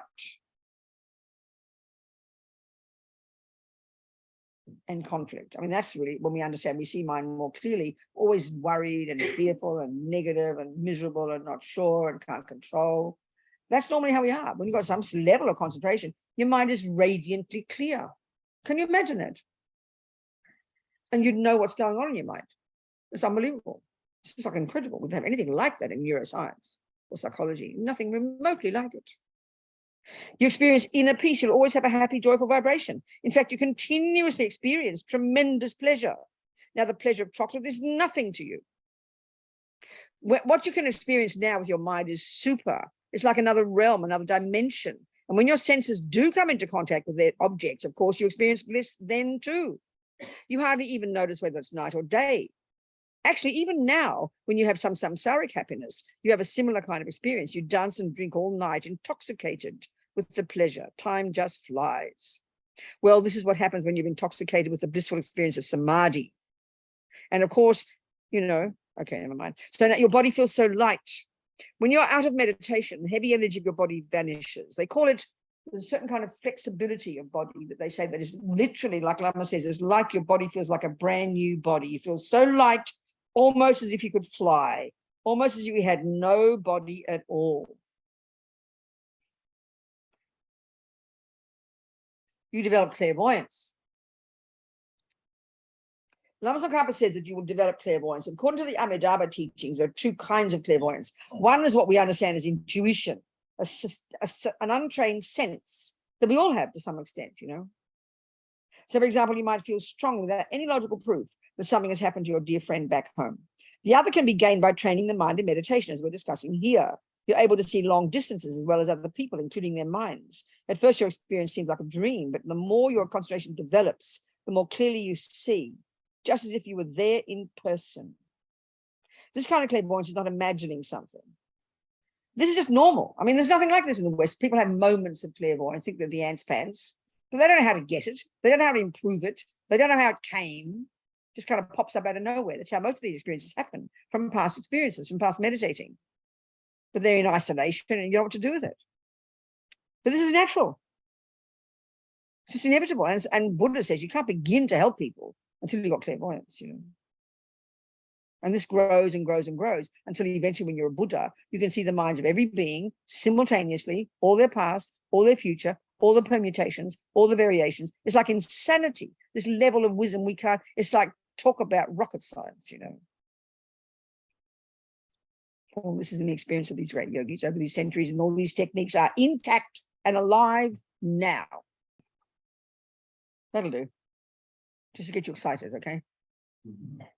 And the point is of all this is why, if you're not prepared and you get this suddenly, or you do it for this reason to get bliss, then of course you're not going to think about the sentient beings. You become totally self-centered, like a junkie, That's why you've got to give up. You've got to practice giving up harming others, practice karma, practice lots of merit, practice lots of purification, give up your delusions. Then you're ready to deal with this and understand where it fits in the big picture. You don't lose the plot, But nevertheless, still Lama Tsongkhapa gets excited. Because you can see from him from the beginning, when he first met all the hippies, this self-pity. He calls ego self-pity me. Oh, I'm so hopeless. I'm no good. Life's disaster. I can't concentrate. He tried to lift us, like this lead weight. He tried to lift up, give us some courage and confidence and optimism. That's why he taught Tantra. Very early on, he tried to get us to understand the essence of the tantric approach, which is to cultivate joy, to cultivate divine pride. You could see we needed this badly. So skillful. All right. We believe there's an I. And if we use the IKEA example, simple one, you believe there's a little packet in there with I written on it, like with leg and ear and liver and nose and all the bits and pieces, and trying to construct a you, So what we're trying to first establish, there's a 4-point analysis you have to do. And you're trying to, the first point is you've got to establish.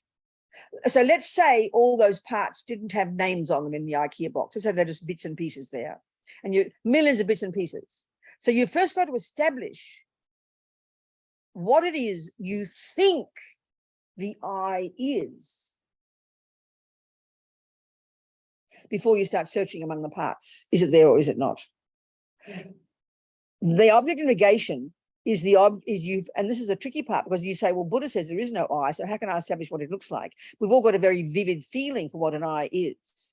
So it's a bit like, this is why they use the example of the thief. Or another example, let's say there's a table inside the dining room with about 100, devices on it or something. And I say to you, please go and find my iPad. But first, you don't even know what an iPad is. So how can you search? You could search in that room for 4 million years. You'll never have any certainty whether there is an iPad or whether there's not an iPad. So you first have to establish what is the object you're trying to search for. What's the object you have to negate? It's the iPad. You have to have a clear, that's a simple one because an iPad can exist. That's a simple example. So the object of negation in that case is Robina's iPad. And you have to have a vivid, clear view of exactly what it is. Then you can discover in 5 minutes if it's there or if it's not. So the I doesn't exist and has never, the intrinsic I, but we have to, Buddha says we can't search, he wants us to search for it among all the other parts. So you've got to have an idea of what it looks like, what you think the I is. And this is the part that's hard, because we have a vivid view of what the I is, but we just can't articulate it. So we have to establish that. And once we've established that, once you've established what an iPad is, and that's an easy example because it can exist, an intrinsic I can never exist. So the object of negation in the simple case is the iPad. Once you've established what the iPad is, you know exactly in your mind what it is, and you can search among the other ones and you'll find it. You'll have two options. You will find that iPad. Here's your iPad, Robina. Or you will find the absence of an iPad. But that's an easy example because an iPad can exist. But here, the I, the intrinsic I, can never exist, but we've believed in it for trillions of eons. So Buddha says you've got to search in here among all the parts. That's where, if it's going to exist, it's got to be here. It's not going to exist in a chair or in a cup. The I has to exist among the parts of the I. The conventional I is there, and the parts are what you're made up of. So you've got to search among those parts for the piece you believe is there, somewhere in the middle, running the show. So you've got to have a clearer and clearer view of the object to be negated, which is your I. Then you can search for it.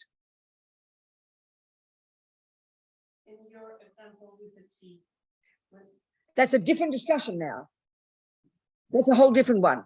There's another little approach. It's another approach. What I'm trying to do about the absence of tea is simply get our heads around the idea that something called the absence of something is a real vivid phenomenon that does appear to your mind. That's what I'm trying to get at. I'm trying to get to how there can be a phenomenon that does exist that's the absence of something. I mean, I could say that, if I'm colorblind and I see your red jacket and I see blue every time, let's just say, and I know intellectually it's not blue, but I can't help it because my eyes are wrong. So I see red is there, but I see blue. I'm seeing a lie, right? Blue doesn't exist there, right? So then you've got to help me fix that. So you've got to fix my eyes, right? You fix my eyes, and then you'll present yourself in your red jacket again. Now, this is the thing. What happens is my eyes are now fixed, and I will for a millisecond see red, but what will really appear to my mind now is the shocking absence of blue. So that's a real phenomenon that will appear to my mind when I go, oh my God, it's not blue. We'll turn that into a noun. It's called, because mind always cognizes nouns, it seems. It's my way of putting it. So the name of the thing that my mind just cognized was the absence of blue. Now, if you're not colorblind, you won't see absence of blue because you see it as a truth. So all I'm trying to do is get our head around the idea of an absence of something for the person who expects it to be there and discovered it's not. That's a way of describing what happens when you realize emptiness. Because you're realizing the absence of the I that you thought was there. And the first time you finally see nakedly that it's not there and never has been and never could be, that is the absence of an intrinsic I. And that's the discussion about how being, that's an abstract phenomenon. That's a permanent phenomenon. It's not caused. That's just to help us get our head around how we're going to understand the absence of something. If you listen to me, if I know that that is red, and I'm correct, it's a correct cognition. My eyes are correct. That is red. I cognize red. We're happy. So then, but you can say if I think it's blue, This is logical. This is not how Buddha talks, but it's logical. If I believe it's blue because my eyes are wrong, you understand, and you fix my eyes, then the first time I see it again, I will see the object I will cognize is the absence of what I thought was there. That's logical. Do you see what I'm saying? You can prove that to be true. But the Heart Sutra, honey, the main point about the Heart Sutra, form is emptiness. Form is empty. Emptiness is form. Form is nothing other than emptiness. Emptiness is nothing other than form. So that's the two truths. So what's happening is this. Buddha's first of all telling us he's sitting there in meditation and he's blissing out in meditation and he channels his thoughts into the mind of Shariputra and Avalokitesvara. They're talking his truth, right? He did a lot of his teachings like he's just sitting there meditating and they speak the words. So anyway, what is basically Avalokitesvara telling Shariputra, but really speaking Buddha's words, is that he just presents the different categories of phenomena. The 5 aggregates is first. This is Buddha's analysis of the universe. Then the 4 noble truths and the 12 links and the 18 constituents, all the different categories of phenomena. And we have to think about all of them in the same way. And then he takes the first one of the 5 aggregates, which is called form.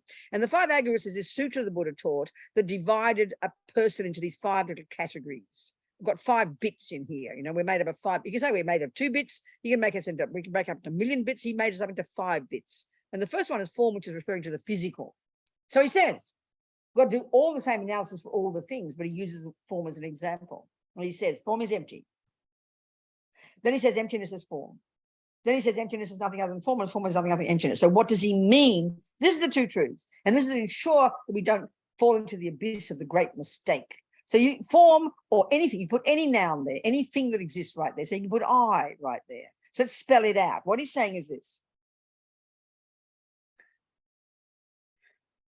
Wherever there is the conventional I, right there, that conventional I is empty of intrinsic existence. That's I is empty. That's spelling it out. I is empty. So wherever you're going to find the conventional I, the merely labeled I, you're going to find right there, that it is empty of intrinsic I. And then he flips it over and he says, wherever you're going to find the emptiness of intrinsic I, you're going to find right there the presence of conventional I. And then he says it again. Form is empty, nothing other than form. So in other words, okay, use the same example. Red, would you agree that red is a characteristic of your jacket? Do you agree that that red is a characteristic of your jacket? Honey child, no, you're talking rubbish. It's conventional truth, that's called red. Do we all agree that's red, people? We've got to get some conventional truths here. This is, I don't care, we're discussing human. Come on, don't make it complicated. Well, the conventional truth for ordinary people in this room in New Zealand, we call that red. Red, you say. Say it as a New Zealander, please. Red. How do you say it? Say it. Thank you. That's what that color is. We've got to agree on something, baby. It goes nuts otherwise. That's conventional fact. So now, you agree that that's called a jacket and that red color is a characteristic of your jacket. Well, that's like saying, you know, okay, if I pretend it's blue, remember, then we'll put it this way. Red jacket is empty of being blue. And wherever I find the emptiness of blue on that red jacket, that is where the red jacket is. So no, that's even more complicated. Do you agree that red is a characteristic of your jacket? Do you agree that impermanence is a characteristic of your jacket? It changes from moment to moment, will die eventually. Do you agree that okay, so then you also agree that if a jacket exists, it's empty of an intrinsic existence, isn't it? So therefore, emptiness of intrinsic existence of that jacket is a characteristic of that jacket. So you're only going to find the emptiness of intrinsic jacket on that jacket, aren't you? You're not going to find it under the table. So wherever you find that jacket, you will find that red. And wherever you find that red, you'll find that jacket. So wherever you find that red jacket, you're going to find the emptiness of intrinsic red jacket. And wherever you're going to find the emptiness of intrinsic red jacket, you will find that conventional jacket. So form is emptiness and emptiness is form. You can't have them as separate. So it's not nihilism. That's the point about that one. See, you have to first establish in your mind very clearly in your own meditation, when you observe yourself grasping and things, you have to come up with a fairly clear picture of what you think the inherent I appears like. Then and only then can you search for it. So the first point of the 4-point analysis, you have to establish the inherent I. Then once you've established what it looks like, then once you've established a rough idea of what you think you're searching for, then you have to have only 2 options of where it could be. It's either, the next point is you have to establish the parameters of your search. There are 2. One is it's either oneness with all the parts, the I is all the parts, or there is an I that's separate from the parts, inside that box with all the other bits and pieces, the liver and the kidney and the finger. So then you have to establish, you do an analysis to try and prove to yourself how I cannot be. Why isn't the body, why isn't the mind the I? So that's the first one you have to argue with, how the mind and the body can't be the same as the I. That's the first one you have to establish by lots of logical analysis. So in other words, as Lama Zopa says, the label can't be the base of the label.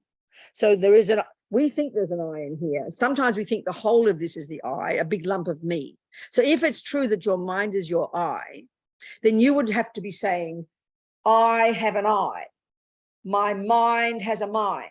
That's just plain silly. And then every time you say my body is the I, your body's made of parts. So as many parts as you've got is as many eyes that you've got. So you have to logically analyze that one in meditation and establish with confidence that the I is not oneness with the parts. The 4th point now is that you have to establish how there can't be an I that's separate from the parts. And we did that analysis before. If there is an I in there that isn't the nose and isn't the ear, then when the nose gets hurt, the I will go, phew, I'm glad it's not me that's hurt. I got away with it. It's all right. But no.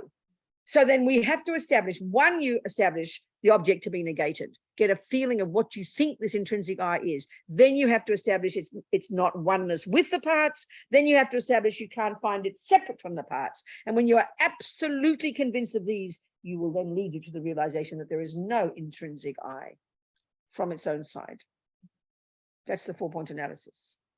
Everything that exists, and there are trillions of phenomena existing in the universe conventionally, right? Everything that exists by definition lacks inherent existence. So everything that exists is empty of existing inherently. So then it's exactly the same form as empty, emptiness is form. It could be I is empty, emptiness is I. Red is empty, emptiness is red.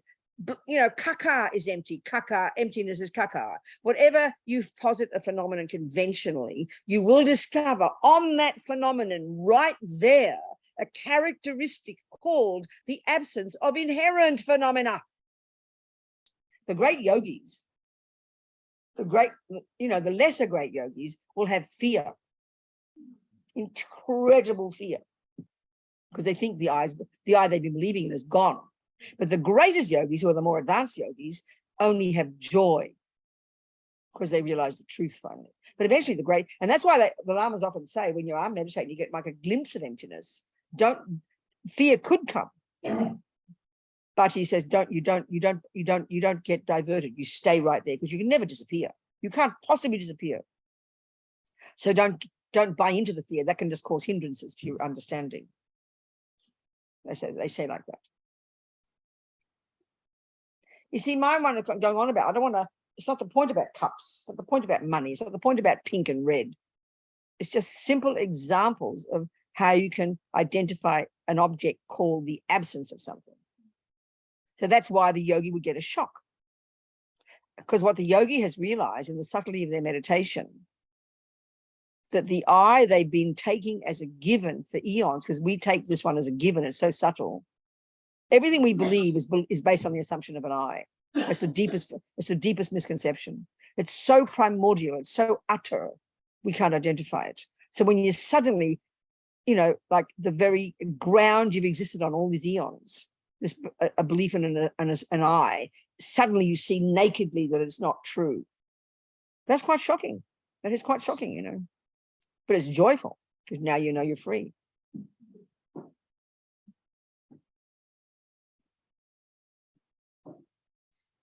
Yeah. And it's not just the absences of something that are also the same type of so-called permanent or abstract phenomena. The cessation of something. Also, something has stopped. the absence, that's like an absence in a way, but an absence is a good example of this kind of abstract phenomenon that you can't taste and touch and smell. That's the point behind this business of a permanent phenomenon that you learn early on in your studies before you get anywhere near emptiness, because it's trying to help you get ready for emptiness.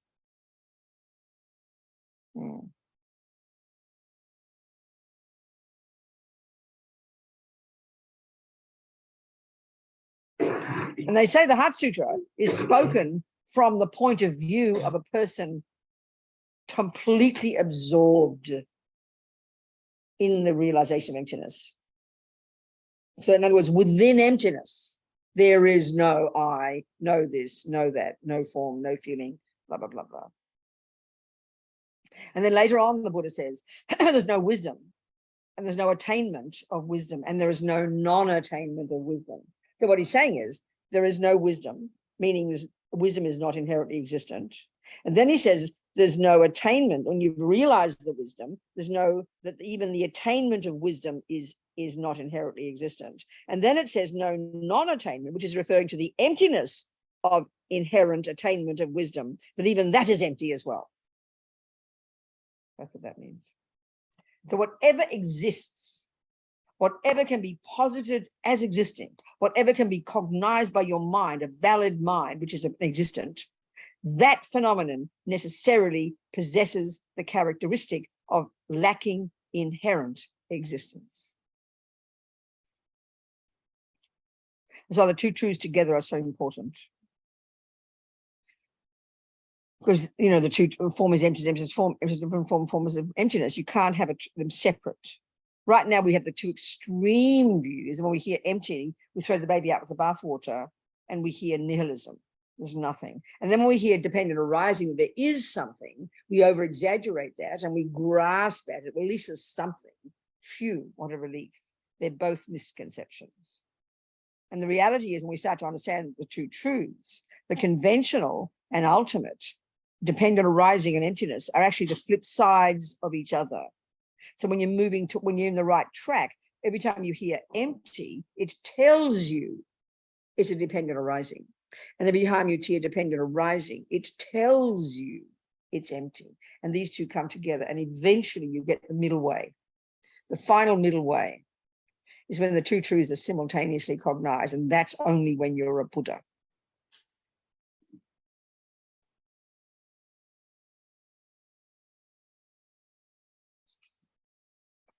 So how do you, we'll talk about that too, but how do you put all this into practice is the point. This is all just squeezing our brains, right? Getting the words right. But His Holiness said, it was so helpful when someone asked, how do I apply it in daily life? His answer was so simple. He said, you simply see things from another point of view. That's dependent arising. So when you look at a person, forget yourself, another person who's freaking out, stubborn, angry, panic-stricken, freaking out, when ego is completely taken over, they are literally frozen, paralyzed in space, aren't they? Their mind can't move an inch, and the way they believe the world is the absolute truth that nothing in the universe can drag them from. It is this way. I am a disaster. He is evil. That is bad. I am this. It's like absolute, totally fixed. That's the nightmare of ego grasping gone rampant. So when you loosen the grip of that, so when you see that, you just see things as absolute, concrete, set in stone. So seeing something from another point of view is trying to bring some virtue and wisdom in that can actually question that just maybe, as Bhavanga Rinpoche says, things don't exist the way they appear to you. This is like a miracle to think this. Because when you're depressed and angry, you can't see that. You just believe it's true. You're set in stone.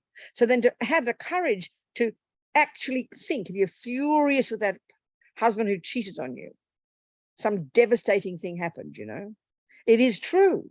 It is true. He did cheat on you. But the thing about seeing something from another point of view is it's not the only truth there. But when we've got delusions, that one truth paints the whole picture of the whole person or the whole thing, and we can't see anything else. So that's why, my friend, I always quote this woman, Sunny, in prison, working with a lot of people in prison.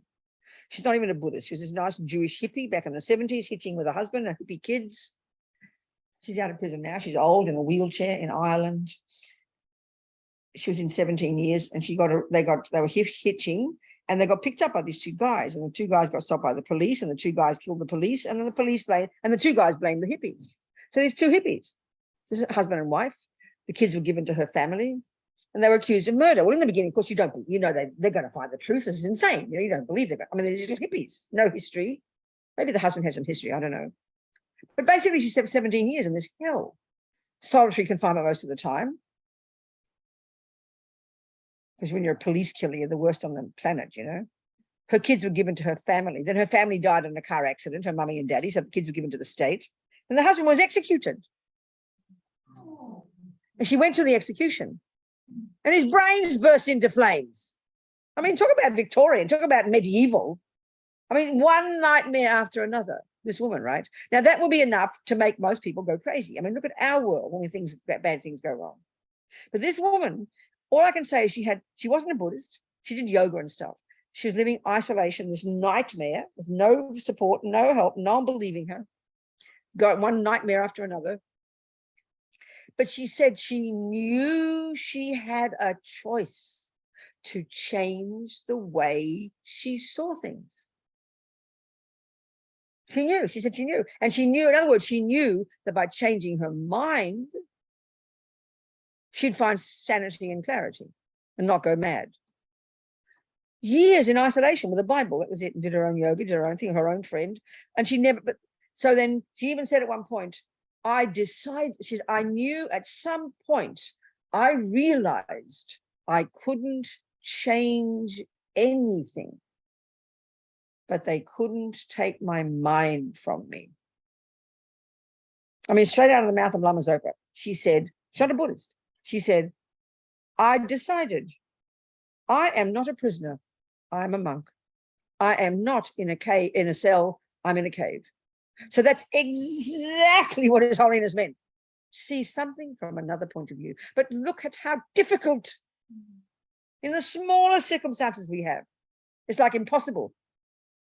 We believe in our story, and it's only the deluded stories that are the ones that are a nightmare. So virtues have a characteristic of being flexible and spacious and rooted in interdependence. Delusions are isolated, insane. If you mainly had delusions and not much virtue, you'd be what we call a psychopath. Do you understand my point? You'd be a psychopath, a person who can't access much of their virtue. But we can access our virtue, and that's the miracle, That's our saving grace. So she finally got out. She never stopped working on her freedom, kept her sanity, taught yoga, got out eventually of isolation, and then finally got out of prison after 17 years. She wrote her memoir.